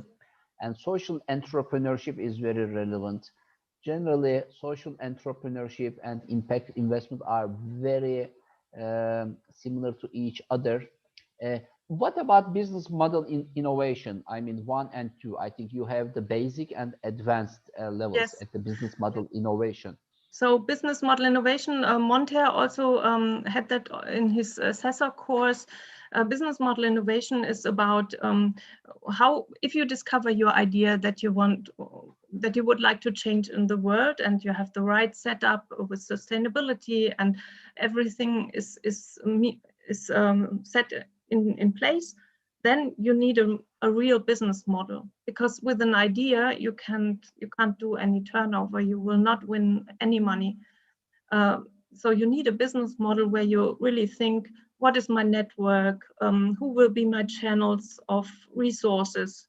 Who can be my community for communication about my business? And who will be my network also to enable the selling of my product, that I will, in the beginning of this course, define. So if you have an idea, it's not a most viable product. An idea is just an idea. But if you want to sell something, you need a price tag on it. You need to have tested it. You need to hit really the needs of people and to define your target group. And these are all these really technical, basic things that we will run through in order perhaps also to define your business model as you have to go back to zero. It might be the case. So even in the course 1, in the course 2, it will be the case. So you disrupt your own business model, you kill the company, and then you go back from zero. But with your experience from business model 1, you will go back and you will really charge yourself in understanding the needs, the really needs of people, and to secure more also what you said, your investing associates, your partners for resources, for logistics. So now I think it's very, very important to decide, do I want a global company? Do I want a more regional company? Do I stay local? Because if you see what the coronavirus can disrupt, that's really huge. And that's the best example of a complete change of everything what we thought is stable. Yeah. And I think we need to be prepared that other threats can also disrupt the business model. So it's better to have exercised that one time than you are aware of plan B, and you can act in order to not lose time when such a disruption comes. I think, Katrin, this business model innovation is also very important for investment decision makers, for angel investors, for example. Because investors prefer hearing more about business model more than the business plan, because they know that everybody can prepare the business plan easily by filling the Excel sheets. But business model is something should be unique to the business. I mean, this is what they will invest. So business model innovation especially in such kind of pandemic, I mean, in different times, is very important. So I am inviting startups and entrepreneurs to please go to WBAF Business School page, website, go to course contents part, and find elective courses, and more details about these courses are included in this document. Download it and read it. What about the industrial challenges solved by the WBAF students? Is it something like case studies or workshops? What is it about? That's a thing I invented really 5 years ago, you can say, and exercised it really. It's my preferred combination of all the tools that we discussed beforehand, because you have everything in these real challenges, and plus you have a customer, and that's so important. So you will have a mentor from a real company. It can be a startup or it can be also corporate, and this company will challenge you with a real challenge, and that will not be a whole company to be changed. That's too huge. It will be in the given time. So it will perhaps be one process, one product, one part of a company, or one goal for a startup. Yeah, perhaps a startup tells you, now I'm on since 5 years and I would like to scale. What should I do now? But now it's Corona. What can I do? How can I scale? How can I grow? And the participants of the course will then give their 50 cents to this problem. So you will collect the experience of the whole crowd. That's the advantage, because then you have a completely different angles of view to your problem as a challenge owner. And you will be able to discuss and to get feedback from these people and advise what you should change. As a matter of fact, these industrial real challenges are, I mean, very important for each startups from different regions, because different solutions for different challenges for different regions of the world are possible, and this will show them that there is not only one solution for one question. There are many solutions, and it is the responsibility of the startup to choose the best solution. Right. So I've always said the practical life is not like maths. There are many correct answers, and it is the responsibility of the individual to select the correct answer now, not tomorrow or yesterday. And I even would like to add, it's like a surgeon at the open heart, you know, it's really, because that's not fun. It's not something fake. It's a real business, and you will be the one to give your advice to this and your ideas. And I think both parties will learn from this enormously. Yeah. What about the entrepreneurial leadership in crisis periods? Yeah, that's a quite new course. I just jumped off from my executive leadership MBA. So I studied the last 18 months and at Mannheim Business School. And now I would like to bring in all this experience that I got there, because we went, for instance, to Georgetown University, to the business school, and we were speaking to very interesting people, former advisors for politicians. Also, the CEO of Coca-Cola was there. It was really a huge bundle of different impressive personalities that were teaching us there. And I think we can also do that here in a worldwide format. And that's really huge, because if you see which experts you already have onboarded, and if everybody gives a small piece of his skills or her skills or experience, the level, the quality will be highest. So you have already leaders in your World Business Angel Forum, senators and high commissioners, and everybody who joined already is awake, and because If not, they wouldn't have joined. Yeah, and these are is already in itself a leadership cohort.